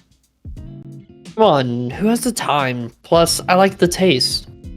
If you're going to eat traditional food, you should eat it the right way. I will fucking punch you again. Damien smirks at me, and I can tell neither he nor Vinny has bothered to listen to what I have to say. At least Randy and Sophia have at least tried out the technique, albeit sloppily. And Olivia is looking at me with a bit of a pout on her face. What's wrong? We're not at a restaurant, Inko. Let them eat however they want. But the correct way ensures a balanced flavor. I will push you down these stairs. This is a one story. Maybe, but there's no accounting for taste, you know? Yo, I would fucking love if ending 2 is just, like, swapped. Like, Olivia puts Go to coma. It's like, yo, what? That'd be so good. Technique is the most important part of food like this. In some cases, it's even deadly if you don't follow careful instructions. They're not eating puffer fish! Not fuga! Fucking fuga. Damien just Ever heard of fuga sashimi? It's made from cat. Fucking Damien comes over, just shoves aged in the war. Damien just walks over and shoves like the poisonous pufferfish part into Inko's mouth. God, shut up! Ever heard of fugu sashimi? It's made from pufferfish, and if you don't prepare it right, it can be deadly. Good thing we're not eating pufferfish then, jackass. Well, yeah, but it's the idea behind it. You're welcome to eat it however you want. Just let us enjoy the food, okay? I know. Come on, man. Fine. How he should have said it is, hey, did you know that at these kind of restaurants with this kind of food, they do it this certain way because of blah, blah, blah, blah. And if someone could be like, huh, didn't know that. Yeah, there you go. Pass the information. You made yourself sound knowledgeable without sounding like a jackass. No, sure. Push him down the stairs. It's like Kerb, your Caesar on the Colosseum, but like as you thumbs down a staircase, like just right in the middle, just appears and then push down the stairs. Oh, you know, it'd be. So, when I go to Pennsylvania, let's go look for the stairs in the woods. Okay. Because we gotta climb them up so I can push you down them. Okay. All right, sure. Olivia gives me an earnest smile before returning to her fish. It's a little disappointing to hear, especially since I don't get to eat this kind of food very often. How do you know that? It's kind of a waste if they don't eat it right. How do you... That could be Thursday's fucking meal for them. After dinner, Olivia, the Payne brothers, and I are all back in the living room. On the TV screen, 2 large robot-looking figures fire at one another with automatic weapons. Ah, yes. Gurren Lagann. No one bothers to keep track of time. Well, we're too enraptured by the pixelated entertainment before us. Which is why I missed my last chance home. Miss Payne didn't look too upset, though. In fact, I think they expected me to spend the night again. Especially with how Randy had been so quick to pull out some blankets and pillows for me. Both of the parents insisted I stay, and it's not like I could realistically walk home. So once again, I'm staying over. I currently sat at the foot of the couch with Olivia, and we're both bundled up to stave off the chilly winter night. The soft growling purr that Olivia makes when she's content has become almost therapeutic to me. So, how you feeling? I really enjoy spending time with everyone like this. Thank you for being here, Inko. I feel a lot better knowing you're with me. Yeah, same here. The palm wraps around my left hand and gives her a reassuring smile. In all honesty, I should probably go to bed now. I don't want to be tired and sad, you know? Yeah, I get it. Well, you could always join me in my room. I couldn't. Randy would kill me. Yeah, you're right. You want to help me up? Oh, yeah, sure. I will carry you to your bedroom, my lady. With some careful movements in support of her tail, I help Olivia shuffle herself towards her room. I narrowly avoid stubbing my toe again as I set her down on the bed, and she quickly wraps herself in blankets. Sauce. Okay, Kerb is sousing. Sauce. Alright, I'm back. I was just thinking of the song. I kind of dig this ambient track. Yeah. Let me buy the soundtrack so we could use this. See you in the morning, Inko. You too. Quickly make my exit and close the door behind me, eager to hide the growing blush on my face. At this rate, I don't think I'll ever get used to this whole romance thing. Either way, I head back to the living room and fall on the couch, getting ready to pass out. All in all, today was pretty good. Mornings in the Payne residence were lively, to say the least. Maybe it's because it's a Saturday. As to say, my weekend sleep schedule is cut far shorter than I would have liked. Mostly by Damien's little brother landing feet first on my chest and knocking the air out of my lungs. Pinky! It's the second time in a row. I sputter and sit up in an attempt to get back some precious oxygen. Vinny immediately sat on the pillow I had used. Morning, Vinny. A check on my phone says that it's 7:30. 4 hours too early. TV flickers to life and Vinny starts flicking through the channels at a speed only he can comprehend. Morning, Inko. Sorry about the wake-up call. It's Vinny's favorite season. Winter? Hockey. Hell yeah! Vinny cheers loudly and I look through the screen to see a player being brutally slammed into the protective glass of the ice rink. Who's playing hockey at 7:30 in the morning? I don't know. I don't watch it. Oh, I guess they are supposed to be on the West Coast, so if his favorite team is an East Coast team, then yeah. But There you even go. still, 10:30 is still also way too early for a fucking hockey game. Maybe it's a rerun. Or, you know. Is Olivia up yet? Damien shrugs. Probably not. You guys were up pretty late last night. Plus, it's the weekend. Best to just let her sleep off the food coma. She'll come out of her room eventually. Fair enough. As much as I would enjoy sleeping in as well, Damien and Vinny have taken occupancy over my pseudo-bed. There is a recliner just next to us, but I'm not going to defile what must be Randy's throne. May as well stay up then, I guess. Mind if I get a bowl of cereal? Help yourself, amigo.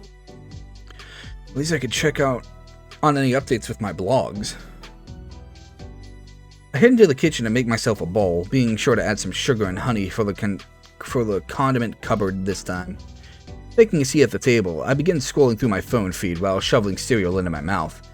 As always, it's top-of-the-line content. Simply great how much can be done now with social networks, really giving a voice to the people. I consider sharing it with the others, but I don't want to ruin their fun.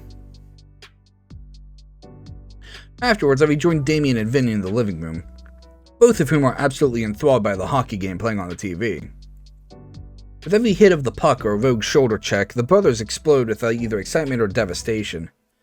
The two also take turns assaulting me with more hockey trivia than I'll ever be able to use, particularly about Vinny's favorite goalie. And then he got into a fight with the entire hockey team and was transferred to this one. He's great. He's not that great. You just like him because he gets into the most fights. Yes! You sure like this sport. Heck yeah! The games are just my kind of thing. That guy that's up right now is also cool. He's... Are you freaking kidding me? Oh, that's a load of bull. Why didn't McDonald get the penalty? That guy sucks. Vinny, language. Sorry. Vinny, tell him about your collection. Oh, I got all the bobbleheads for this team. Let me show you. Does he actually like the sport or just the constant brawling? Is there really that much of a difference? No. Yeah? Jokes aside, yeah, he actually likes it despite the ice. We should play some street hockey sometime once it warms up. You up? Not if it's always this chaotic. Relax, there's protective gear you can use. That's not the point. Here they are. The young boy dumps an armful of beaten up plastic figures into my lap. Oh, wow, that's a lot. Vinny grins as he takes each of the wobbly-headed figures and gives me a brief explanation of who exactly they are. This bruiser here, he's known for his mean right hook. Oh, and... With descriptions like that, I'm absolutely sure I'd rather sit out any game involving Vinny. I hear the nearby door creak open. Out crawls the tired Gator, rubbing the sleep from her eyes. She helps herself up on the couch. Morning, sleepyhead. Welcome back to the land of the living. Morning, Livia. Olivia, eyes still closed, mumbles out what sounds like a good morning. Me. Sleep well? Kinda. Couldn't fall asleep until 2 in the morning. Yesterday. Damien and Vinny start shouting in victory as the home team gets the final score. What a slap shot. Or the excitement in the room, watching hockey again. Sophia settles herself onto the recliner, opening up her laptop. Oh, the school's weekly newsletter just came in. Turn down the volume, Damien. Sure thing. Alright, first it says there's a basketball game this Friday against the Tail Spikes. In preparation for finals, tutoring will be open after school for everyone that needs it. Damien. I got it covered, Mom. Liz is helping me out. I hope so. Senioritis won't be tolerated here. Oh, this is interesting. To all our students, you are invited to St. Hammond High School's 2023 BC's Winter Formal. Winter Formal? Damien yawns and stretches his arms behind his back. Yeah, some event for seniors I got every year. Basically a dance, but more fancy. It's like the biggest event of the year. You know, next to graduation or prom or whatever. I don't think any of my previous schools ever did something like this. Just like regular dances. Immerse yourself in the serene beauty of the wintry night sky with music, food, entertainment, and much more. We will also be hosting a special memorial for one of St. Hammond's finest teachers who has recently passed, Mr. Trent Idacon. Shoot, that's going to be tough to see. The event will take place at the Vocadria Convention Center on Friday, December 15th from 7 p.m. to 10 p.m. Tickets for the Winter Formal are now on sale online or in Miss Prockling's class in room 211, $15 for one and $30 for couples. Please read our event dress code to know what will and will not be taught allowed for the formal. Have a great weekend. Go Feathertails. Well, it seems like you three have something to look forward to next month. Mrs. Payne closes her laptop with a smile and sets it aside. Mom, it's about that time. She gasps and checks the clock on the wall. I nearly forgot! Vinny, get your kimono on. I'll start the car. It's called a gi, Mom. Yo, Vinny's taking martial arts. I'll probably be They said that the last time. Fuck you. I'll probably be running some errands while he's at karate practice, so I'll be out until dinner. I'm sure Vinny didn't mean to karate chop my throat as he got up. He's just eager to get to class. Back rub from Olivia helps to clear my airway quicker at least. Well then. Damien switches on some game and slumps in his familiar position in the recliner in mere seconds. Don't even know how he keeps track of the blur of colors on screen. I feel like it's going to give me a seizure if I look too hard.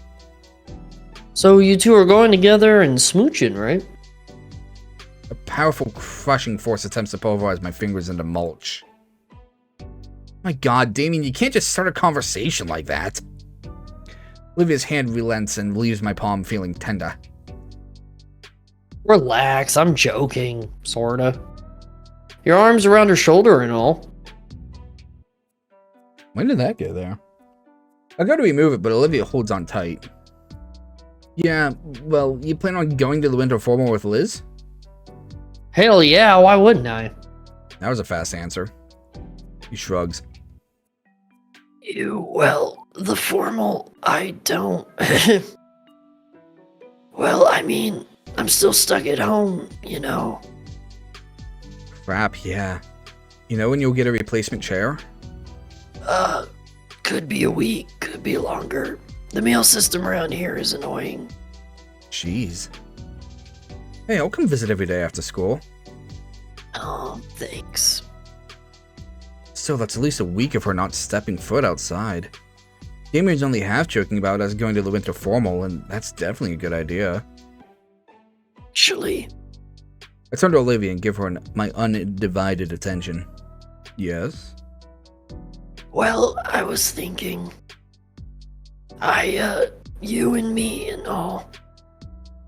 My head tilts in confusion. Yes? A frustrated growl emanates from her clenched jaw.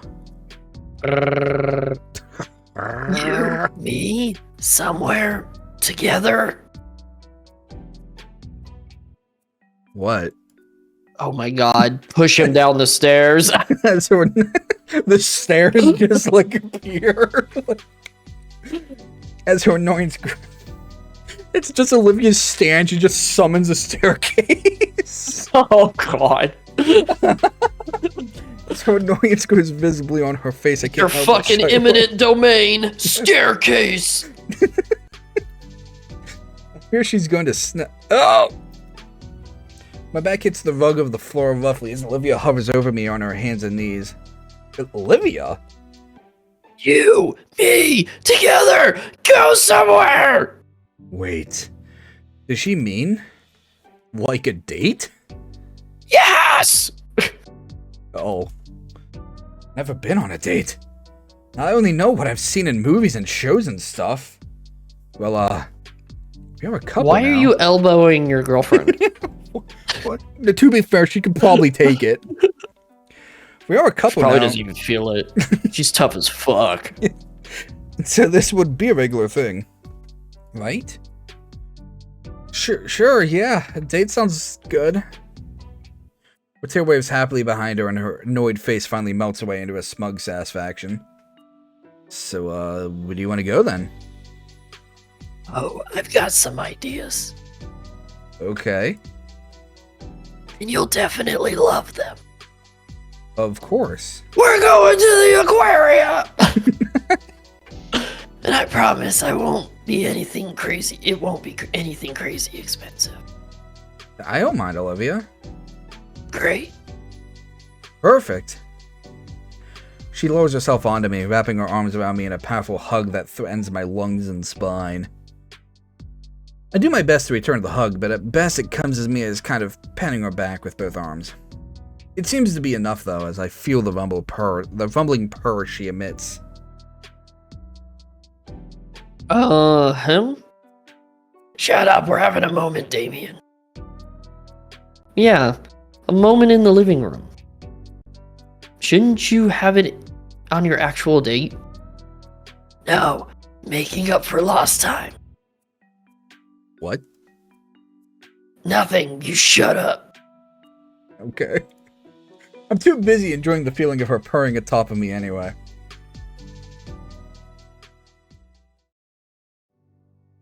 The rest of our day was spent in the living room, crowded around the old TV. At first, Olivia kept playing a few games, but after a while, she swapped it over to a comedy channel on cable. It was pretty fun to relax a while, taking our mind off of things and chuckle every now and again at some bozo getting pranked in public. When the sun began to set, though, I decided I should go home. I needed a shower and change of clothes, and both of Damien's parents were still out. I felt bad when I left Damien's place that night. Or rather, I felt bad looking at Olivia as I walked away from the house. It only grew worse as I went from the metro to my quiet neighborhood and ultimately our empty home. Seeing the small pile of letters at the front door made me realize what that feeling was. Loneliness. Maybe I should just wait to ask the Paynes if I could spend the entire weekend. If I did that, would I be overstaying my welcome? I didn't want to abuse their hospitality after all. Peg. Withdrawing my phone from my pocket, I see that Olivia just sent me a new doodle. It was nice having you over. Have this puddle rat. Despite the coldness in the house, Olivia's message brings some warmth to my heart. If you do end up editing any of these, one of these images should be a fucking crew drawing of a staircase. Just remember. I know what you did. Still figuring out where we could go for our date. Take your time, we have at least a week. How much time you got? Less than an hour. Okay.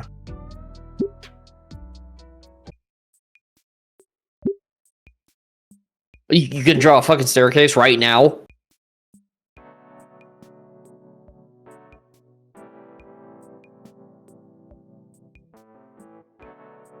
So fucked up.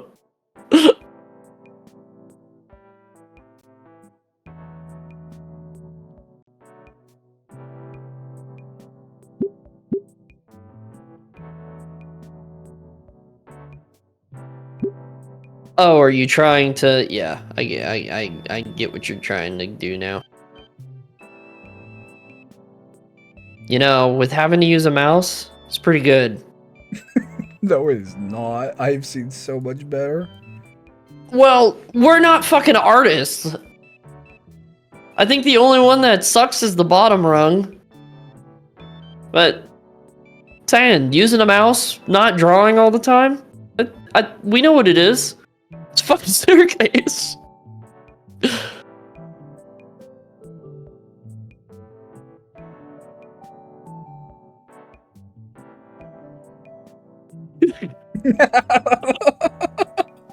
Done. And that's why I'll always keep that save there.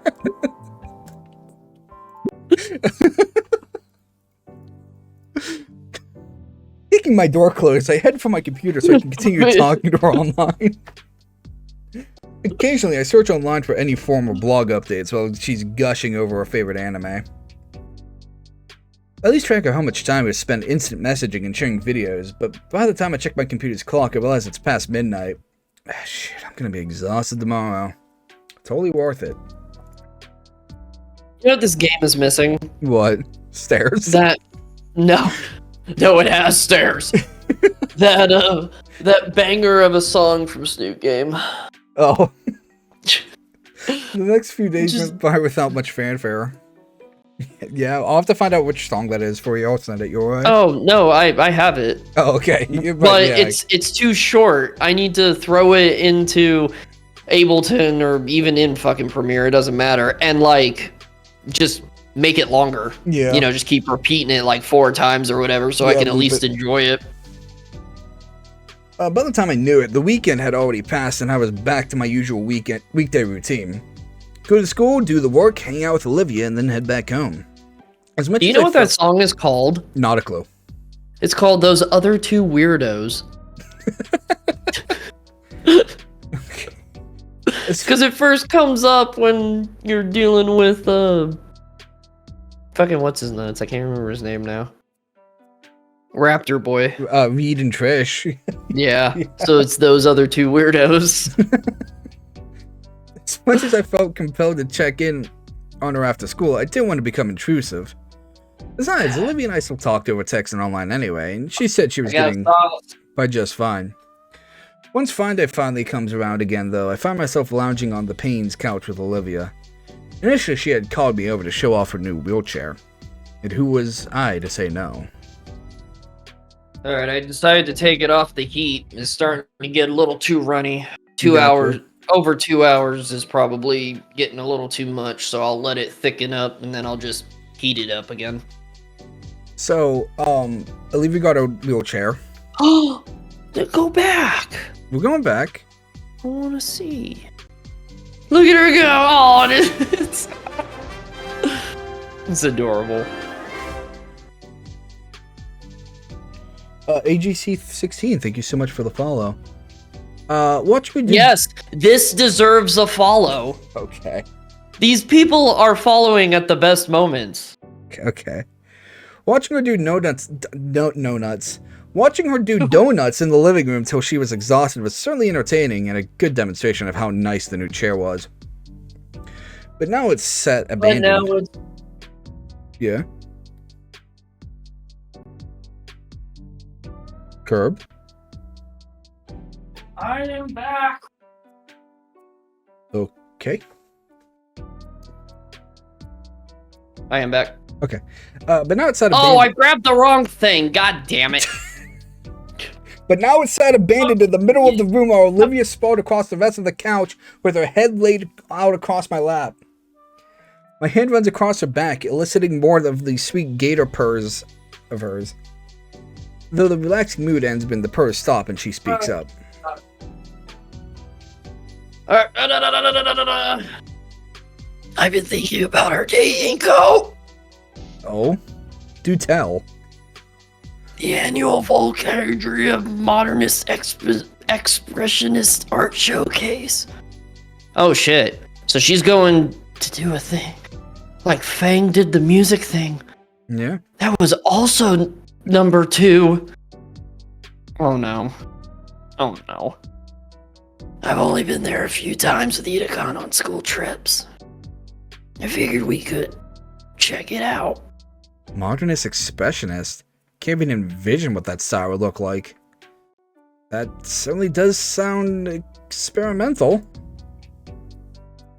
No, I can't wait to see what new ways people have to express their ideas. I'd love to see if I could meld it into my own work. Her thirst for artistic knowledge is certainly commendable. Yeah, sure. Sounds like fun. Perfect. Trust me, Inko, it'll be a great experience for the both of us. I'm excited to see it. For the rest of the afternoon, Olivia shows off more of her video game collection. She even convinces me to play a few rounds of one of her favorite party games. I still suck pretty bad at all this. But it was fun. She has returned.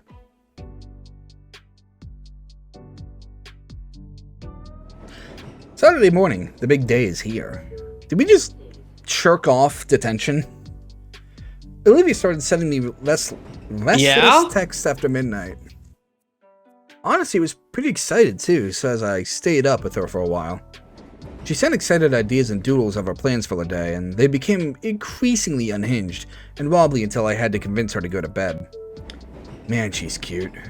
Anyway. I think, yeah. We said fuck detention, we're going on a date. Anyway, it's only about 10 in the morning. I'm left sorting through a dozen or so reminder texts from Olivia, like she's afraid I'll forget. Oh wait, no. I think, yeah, isn't this later than the other day? Yeah. Or is it the same day? Because it was the newsletter. This is the same day as the newsletter? No, it's a week. A week has passed. Okay, because I think his detention was the day of the newsletter, because he said he woke up, so we just didn't have to see it. Well, it's too late that I didn't have much time to get ready, so I skipped breakfast, get dressed, and head out the door. Apparently, Olivia studied the metro schedule, so she'll be in the same cabin that comes to pick me up. It's a pretty nice day out, especially for a trip to the city. Despite the sun shining and blue skies, it was brisk enough for a light jacket. Hopefully the showcase is heated well. He's actually in the other car over there, and once we get to the stop, she's gonna roll off, come rolling into your car like, I made it! Yeah. Like a Were you waiting exit. long? She's on top of the train. Just like, for long, the metro comes sliding into the station and reaches a halt. Nico, over here. Olivia waves me over after we spot each other. Hey, Olivia. Nico, did you get my text? No. Yeah, all 50 No. of them.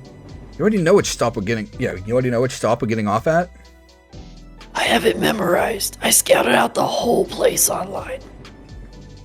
It's not far from South Volcadria Central. Almost said bluffed. Olivia's planning a heist. Heck yeah. Well, yeah. You Anyway, need money to do art. so we're going to steal art to do art. Yeah. Anything in particular you're looking forward to seeing? Yeah. It said this place has a whole section dedicated to expressionism. Uh-huh. You don't know what that means, do you? Nope. You fucking stupid. I need God damn it. I need the image, the screenshot from fucking last night. Inko is quite stupid. Yeah. Ugh. I just clicked pretty pictures with my magic expensive talent box. Yeah, alright. I'll tell you the absolute basics. The art genres for dummy, goofy little silly billies. Silly Billy. Your powers have no effect on me, you silly Billy. That's your worst one yet. Hush. Olivia smiles at herself, gathering her thoughts.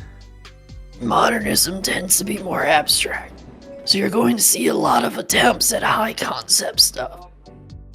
Some of it is going to completely miss the mark, so don't think too hard about the meaning.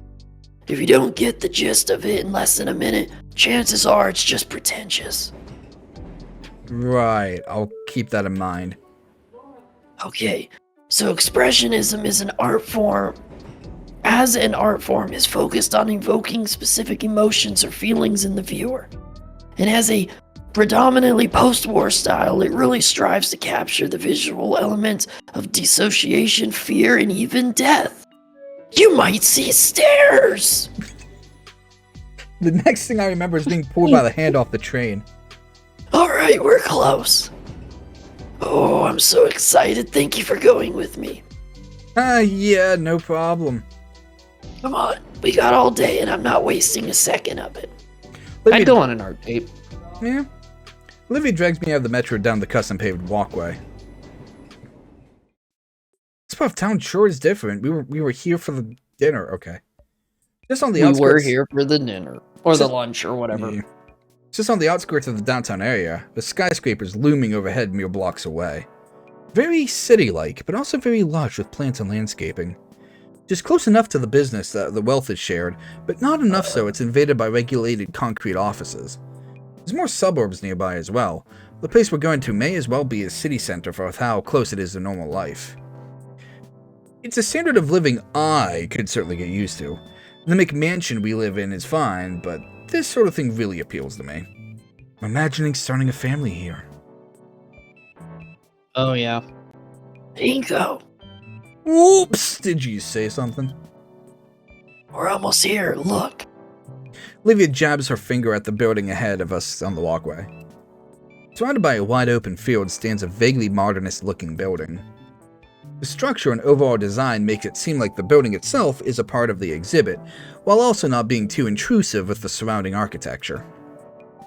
And the door doesn't budge. Olivia impatiently tries pulling the door open again, trying to jerk it open. It clunks uselessly. What the fuck? Olivia, the sign. It opens at 10. And my phone says it's only 9:30. But She's interrupted by a low rumbling noise and a dust of red blooms on her cheeks. Olivia? Did you just wake up and rush to the metro without breakfast? Isn't that what I also did? yeah. Well, I can't blame you. I was excited and forgot to eat as well. Sorry. Don't be sorry. There's a local cafe just across the street. I gesture at it. Let's get out of the cold. Okay.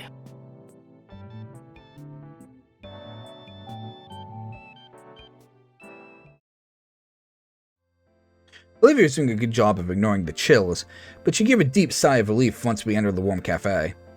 We order breakfast with hot chocolate and take a seat near the window. Olivia takes her first warm sip and melts into her chair. For a while, we just rest quietly. She looks back to the gallery building.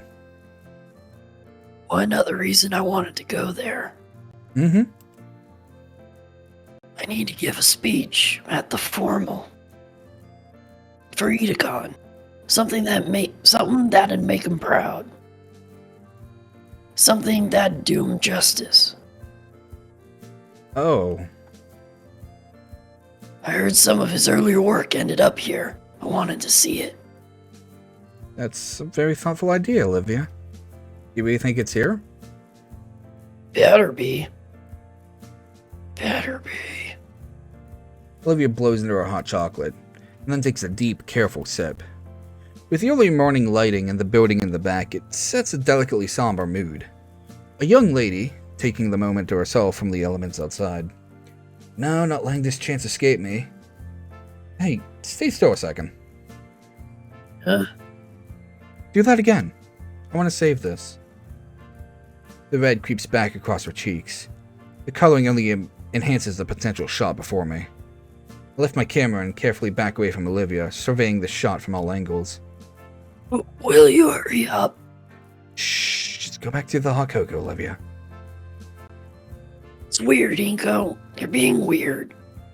Though she said that, Olivia does return to savoring the warm drink slowly.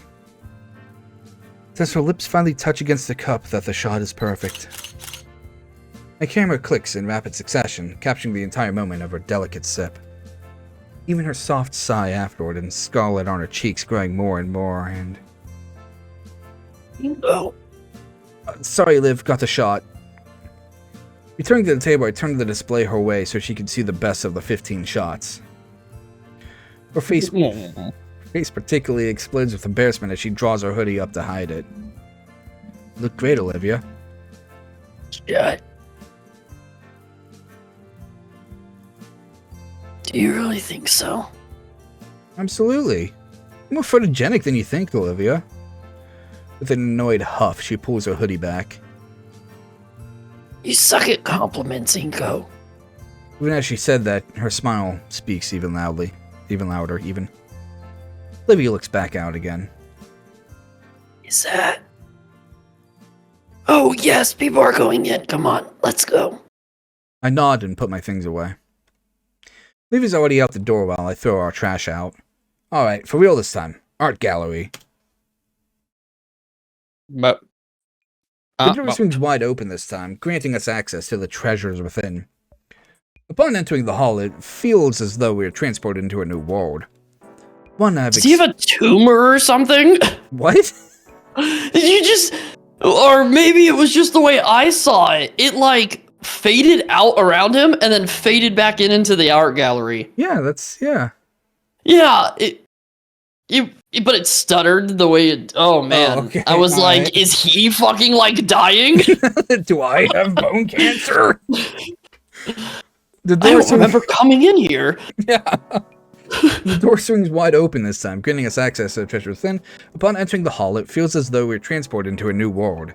One I've experienced before. The Nouvelle Riche world. Nouveau? Nah, Nouveau. Yeah, we talked about this. We talked about this in Yakuza. My footsteps and the quiet creaking of Olivia's wheelchair echo throughout the halls. There's already a few others. Some older folk and college students. We're definitely the youngest people here. Olivia waves me to come close and speaks in a quiet voice. Right, they got sculptures over that way, and those are cool, but what I'm looking for is the regular painting halls. Which should be... She looks around a bit and jams a finger down a corridor. that way. Got it. I wheel her down the direction she picked and into a large room. It's definitely what she was looking for. Paintings adorn the walls, even spacely apart and displayed with all the relevant information. If Idacon's work is anywhere, it'll be here. We start searching and man, this building is beautiful. I end up taking lots of shots. Olivia was a bit nervous and made it very clear if I used flash even once, she'd nibble my arm off. I'm taking shots of Olivia looking around, the building itself, and the occasional sculpture or painting I find neat. This is really fun. We definitely got to make this a reoccurring thing. At some points, Olivia stops and talks with one of the other visitors. She's actually hitting it off pretty good, introducing herself. She even gets to make a couple connections to local artists. If you even give her a business card, didn't know artists use those. And the art itself? Some of the paintings are beautiful landscapes. Some more abstract, maybe that modernism thing Olivia bum rushed me with on the way here. Some, though, are just trash. Overly pretentious, just warped, ugly figures or meaningless arrangements of colors. Ugh, I can do better than this. Olivia stares a bit at some of them. Don't know what for. As far as I know, a lot of the stuff is just used in money laundering. We search on and on, but none of the paintings we see are by Otacon.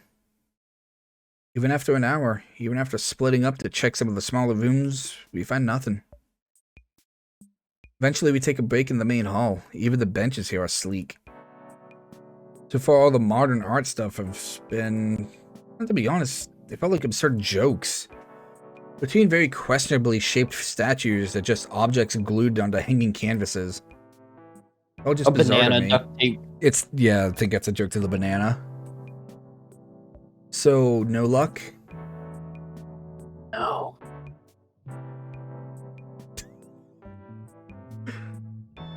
Alright, well that's a Okay. thing. Yeah.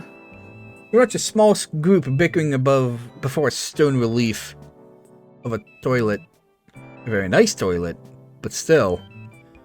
My foot jostles Olivia's empty chair before us. No, we don't talk about it.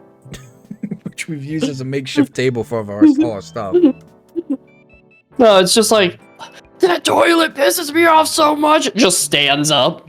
For that toilet! Say, Inko.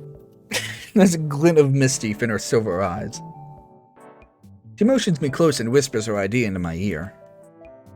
I feel my own mischievous grin start to form. With an art of agreement, my hands reach for the handlebars of Olivia's chair. 10 minutes later.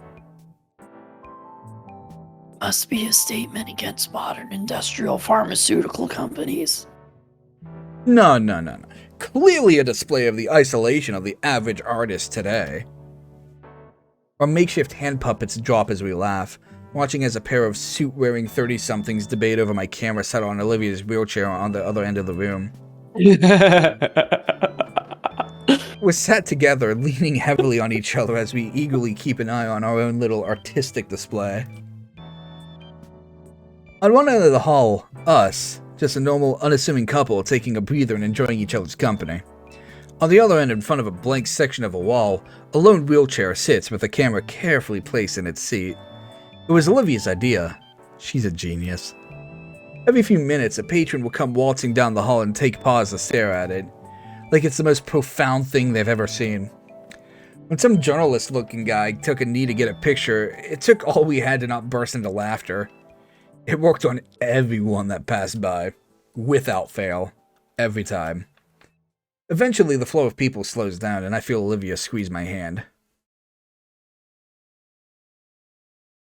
You okay? Yeah, I'm having a lot of fun.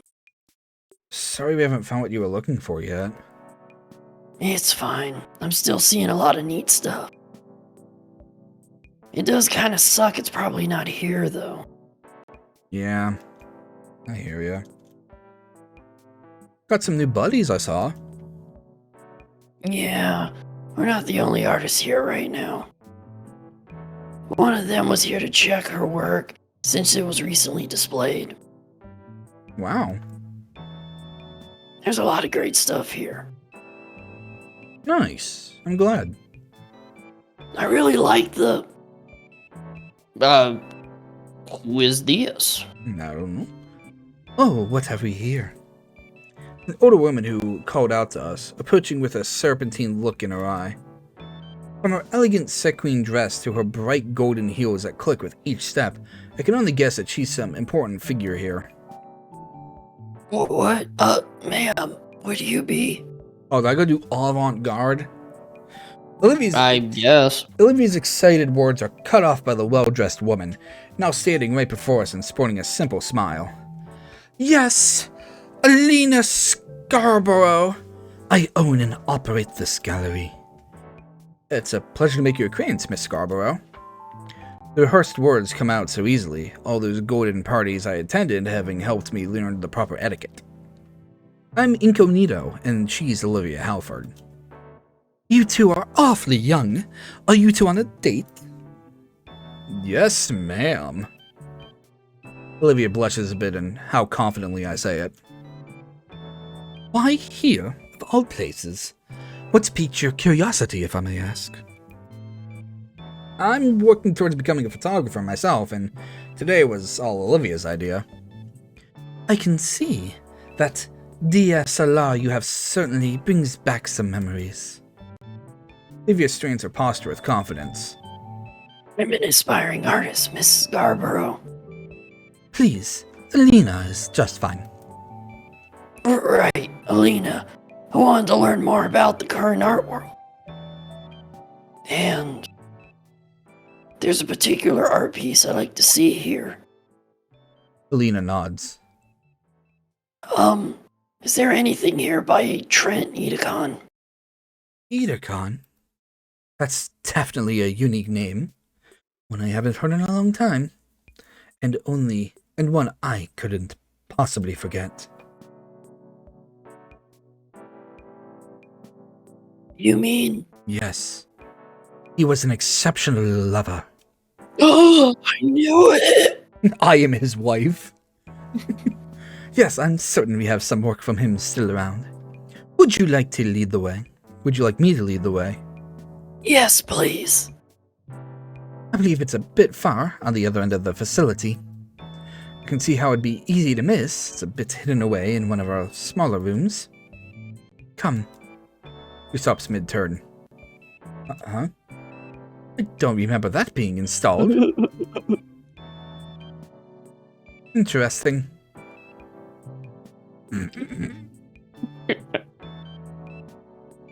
Hey. Oh. Well, aren't you too rambunctious? Well played. Sorry, Helena. Don't be sorry. Being little rascals is what a lot of art is all about. Come, it's this way. Start pushing Olivia, following the gallery owner. Olivia motions me to come close and whispers in my ear. Like her. Yeah, she's fun, yeah. No, Ego, I like her. Oh, Smacks him with the tail. am I getting third wheeled? Yes. Elena rounds a corner and clears her throat again. So, Olivia, Yes, ma'am. you say you're looking to be a better artist. Do you mean professionally? Yes, actually. Oh, that's wonderful. I'd love to see your work sometime. If it's good enough, we can even feature it here someday. Really? Oh, yes. This place is a great way for our local artists to be supported. Why's that? The building and my business is a non-profit, yes? But artists can choose to display the work for commercial purposes. A substantial amount here is for sale, and all the money goes to the artists. A substantial amount? Maybe Olivia would appreciate some memorabilia for today. Wow. That's amazing. I'm definitely interested. By the toilet. Great. I didn't even know there was a place like this. You know of the other advantages that could work for you then? Advantages? No, I don't. The gallery owner takes out a small tablet, tapping lightly on the display until she presents a digital flyer to Olivia. Yes, there's several organizations that support disabled artists. From simple connections up to running their own exclusive events. If you want, I could pass your name around to some of the busybodies that tend to show up to poach up-and-coming artists. I can't help but cock an eyebrow at her tone, or how she's used the word poach. Livy must have thought similarly as she shook her head. Oh, thank you. I need to be an artist that's good enough on my own. And I need to be an artist that Itakon would be proud of. Without any crutches. I'd be a terrible student if I did. Oh, you knew Idacon? I should have figured. How's he doing these days? He's dead. Oh,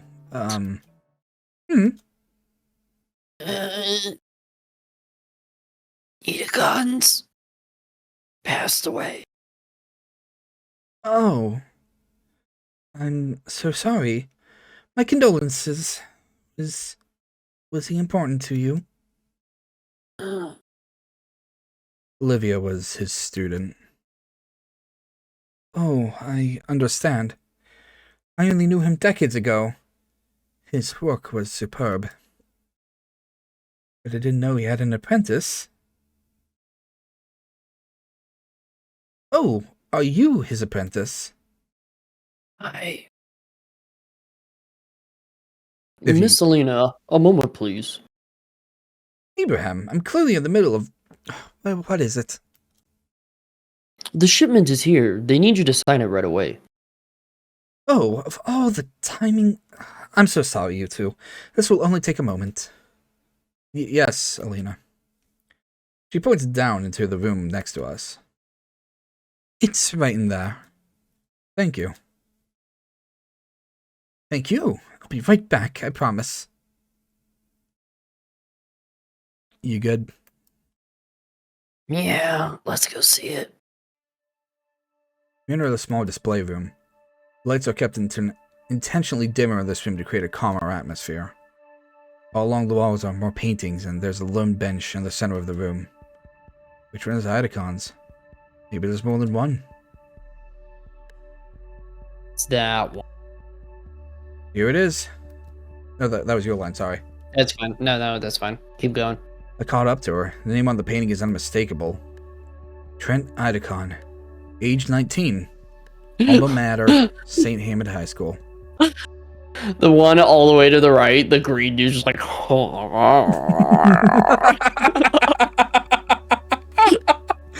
Yo, it's the Poggies painting! And then the painting itself. An elaborate depiction of a dino, twisted and warped stylistically. Can't tell if it's mocking or what. It's part of a set. There's a half dozen of its type on the walls. Huh. It's the real thing. Wow. They're amazing. But what is it? Didn't I tell you on the way over? Itacon's early work was expressionist portraits. He made these when he was just a year older than I am now. Some of these are historical figures, some are just people he knew personally. A few are just everyman. They're made in a very special way. The portraits show the person distorted in unique ways based on that person's life and Itacon's opinions of them. Uh-huh. Are they in praise of the people depicted, or critical? People would get into arguments over that. If they were satirical caricatures with a little too much effort put into them. Or if these were in praise, showing people's lives as truly a part of them, through the brilliant brushwork. But he never said. I wonder why.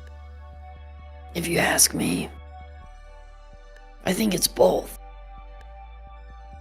It's not about how good or bad he wanted to depict people. It's a brutal sincerity, an urge to embrace your flaws and strengths together. People either disregard one or the other in their interpretations. It's like he recreated the proverbial half glass of water. Amazing, right? I think? Honestly, to me, it just sort of looks like ironically ugly distortions of characters painted in a very skilled way. but I like your interpretation. It's really deep. Thanks. In all honesty, I don't understand what the purpose of these paintings are. Swirling some colors around a person's head doesn't do much to express their personality. I wonder what people would say about Olivia's paintings if they were hung up here. Will she even get that chance? It's a lot harder to get into the mainstream nowadays than it is when Idacon was her age. Speaking of... Hey, Olivia. Hmm? Why did you reject Alina's offer earlier? I already said I want to be a good enough artist without that stuff. If I meet Akon's legacy, I need to live up to his accomplishments. Akon didn't need any benefits to get where he was, so I shouldn't either. Are you sure? Olivia cocks an eyebrow. It's just a kickstart to your career. It's a safety net. It's a guarantee that later you can still live up to his skill. It's a better chance to even surpass his acclaim. But it's not one I want. Akon passed on what he knew to me. It's not right to take the easy way up. Besides, I don't want to be shoehorned into some niche category simply because I was born into it. And what of your own legacy eventually? What happens if you just can't find another big break like that? You wouldn't be able to pass on what he taught you to someone else. Isn't that scary? It's terrifying. Her words shook as she said that. You make a good point, but Olivia's eyes look at Idacon's name on the wall, which seems to fill her with courage. for now, I'll just think about it, alright? The loud clicking of heels caused Olivia and I to look toward the entrance of the room. Did you two find it? Oh, excellent. Yeah, Alina, we found it. I just love this set. Who doesn't love a good bit of critical analysis? Did you get what you wanted? Yes. Yes, I think I did. I needed to see the real thing. Thanks, Alina. Of course. I'm glad to help. So anything else you needed? Actually, Alina. Is this set for sale? The set here? Now that I think about it, it was. Although the price was pretty high, I think he only wanted the money if it were really substantial. You two know him, I could lower it for you to be something more reasonable. I think he would want that. I think it'd be nice to get at least one for Olivia. No. Huh. She tugs at my sleeve. No, please don't. They're right where they need to be. But you just said it, everyone else doesn't get it. Even so. I want it to stay here where everyone can see it. I could never keep it to myself like it's some kind of personal keepsake. Please don't. Okay. Sorry, just thought you'd appreciate it. Thanks for thinking of me, but no. Okay. I take Olivia's hand, her tense claws slowly receding. How much longer will these stay up? Oh, indefinitely, probably.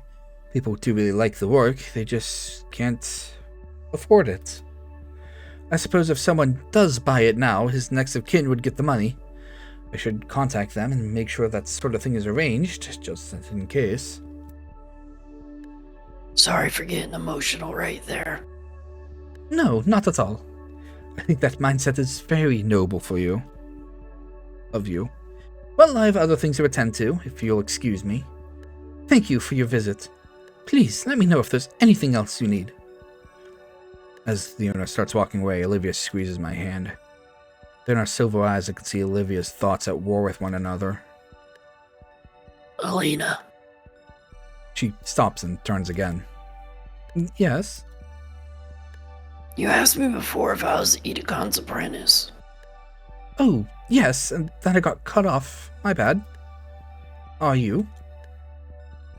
I am. Alina gives a warm smile. I expect big things from you. When Olivia said I shouldn't buy Idacon's pieces, I could still give something to Olivia. Taking up my camera, I adjust the ISO and f-stop so I won't need to use my flash within the room. Go. This just take a moment. It's a simple matter, the paintings being the sole subject of the photos I take. I don't even have to manually focus on them. My camera clicks near silently as I pace the room, capturing the perfect duplicate of each of our teacher's works. When we finish here, I'll be sure to print and frame them for Olivia. But for now, I should focus on our date. I stroll back to Olivia and hand her my camera so that she can inspect the shots herself. She smiles as she looks over them, and I take hold of her chair. Say, want to go snag some of the little sandwiches they had at the front? Sure, you drive. With a nod, we exit the room and start heading back to the main hall of the gallery. Go. Olivia's head tilts back so she can look me in the eye. Sorry, this wasn't the ideal date. What? No, I'm enjoying it, Olivia. You sure? Absolutely. In fact, I want to see more galleries like this. Just the two of us, critiquing fascinating new pieces, giving our honest thoughts, snapping photos of the best ones. I can definitely picture us going on more dates like this. However, also another date I have in mind. Olivia. Yeah.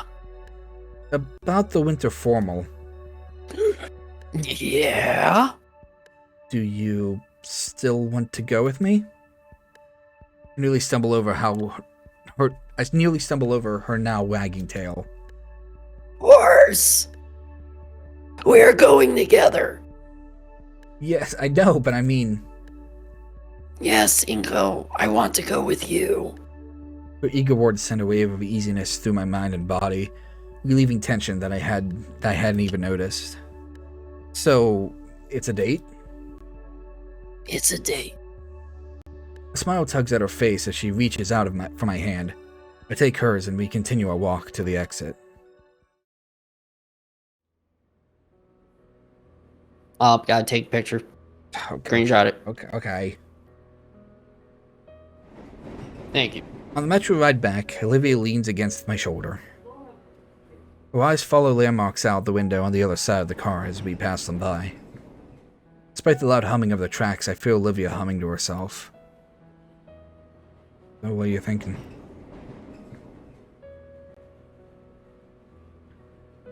I'm trying to put my thoughts together. What I'm going to say for Idacon's memorial. I definitely have all the pieces I need.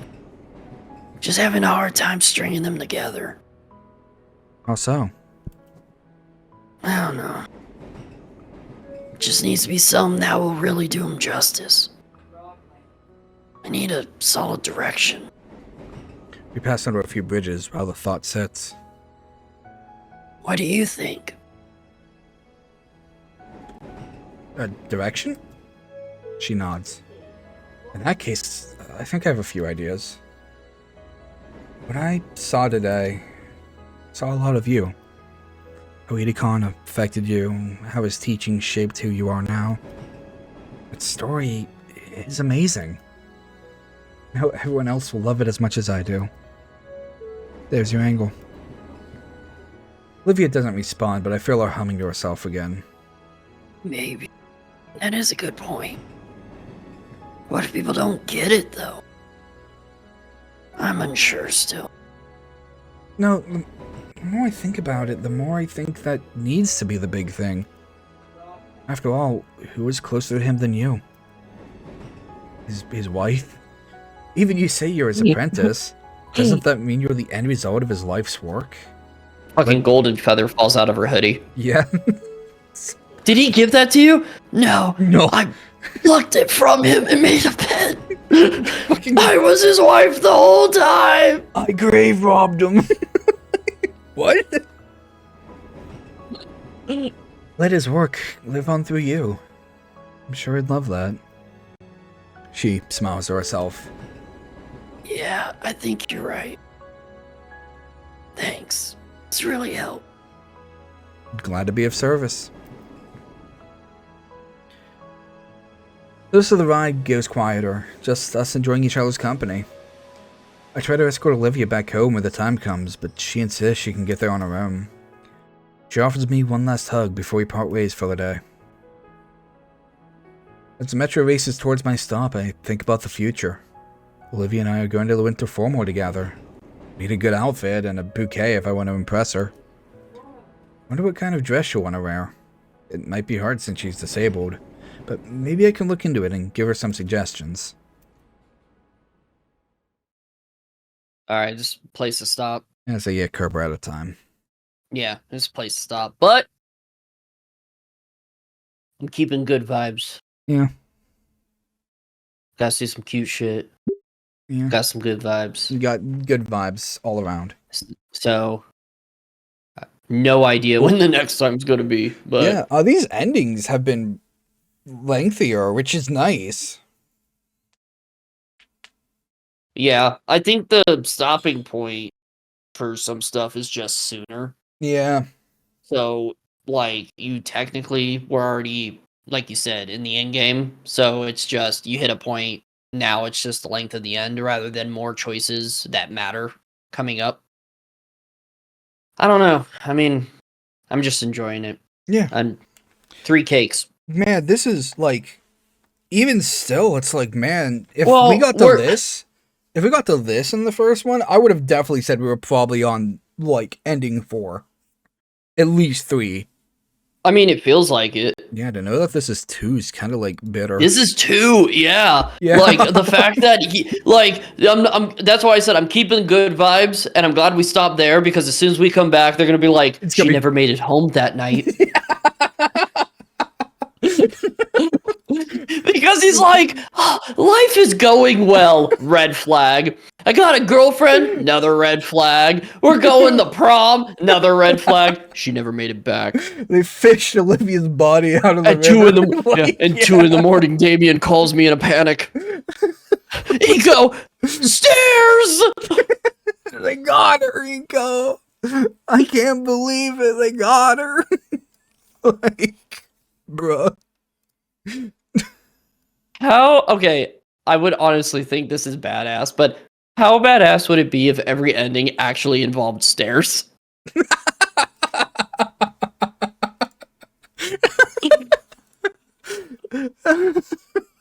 Hi, red flag. Like, no. Oh, man. Yeah. It does suck. I hope we can't get back to this next week because I Hey. really want to see the good ending, but, you know. Well, what can you yeah, of course, but I can't guarantee. do? Yeah. The best I can do is let you know when I know, but I can't be sacrificing. Yeah. Yeah, you gotta do your job first and all that stuff. Yeah, I mean, if Did the they stairs- don't have a load on one of the days, I can take the day off just in a set, but I'm just saying I'm not aiming for... Hold on, where's the fucking... Actually, I might be able to. Well, Saturday, Sunday, Monday, Tuesday. I might be able to convince Meekle, because we have 2 envelopes saved over. So, I might be able to convince him for next Thursday and Wednesday off. Okay. Yeah, I'll ask him tomorrow. Okay. You should stairs. See, that should be one of the thumbnails. Put it in the thumbnail. Just to totally fucking throw everyone off. They're like, the fuck is this? Yes, stare. It's just stairs and Inco. Man, if I was allowed colors, I was totally gonna put them in a puddle of blood. Oh, of course, but yeah, they didn't have any colors. I'll do it in Photoshop. It'll be good. Alright, well, if you like what we do around here, why not subscribe, leave a like, leave a follow, all that fun good stuff. You can follow us on the Twitter where we do stream announcements, or you can join the Discord where we do Discord announcements, all that fun stuff. That'll be it for today. We'll see you guys next time. Very cool. Thank you.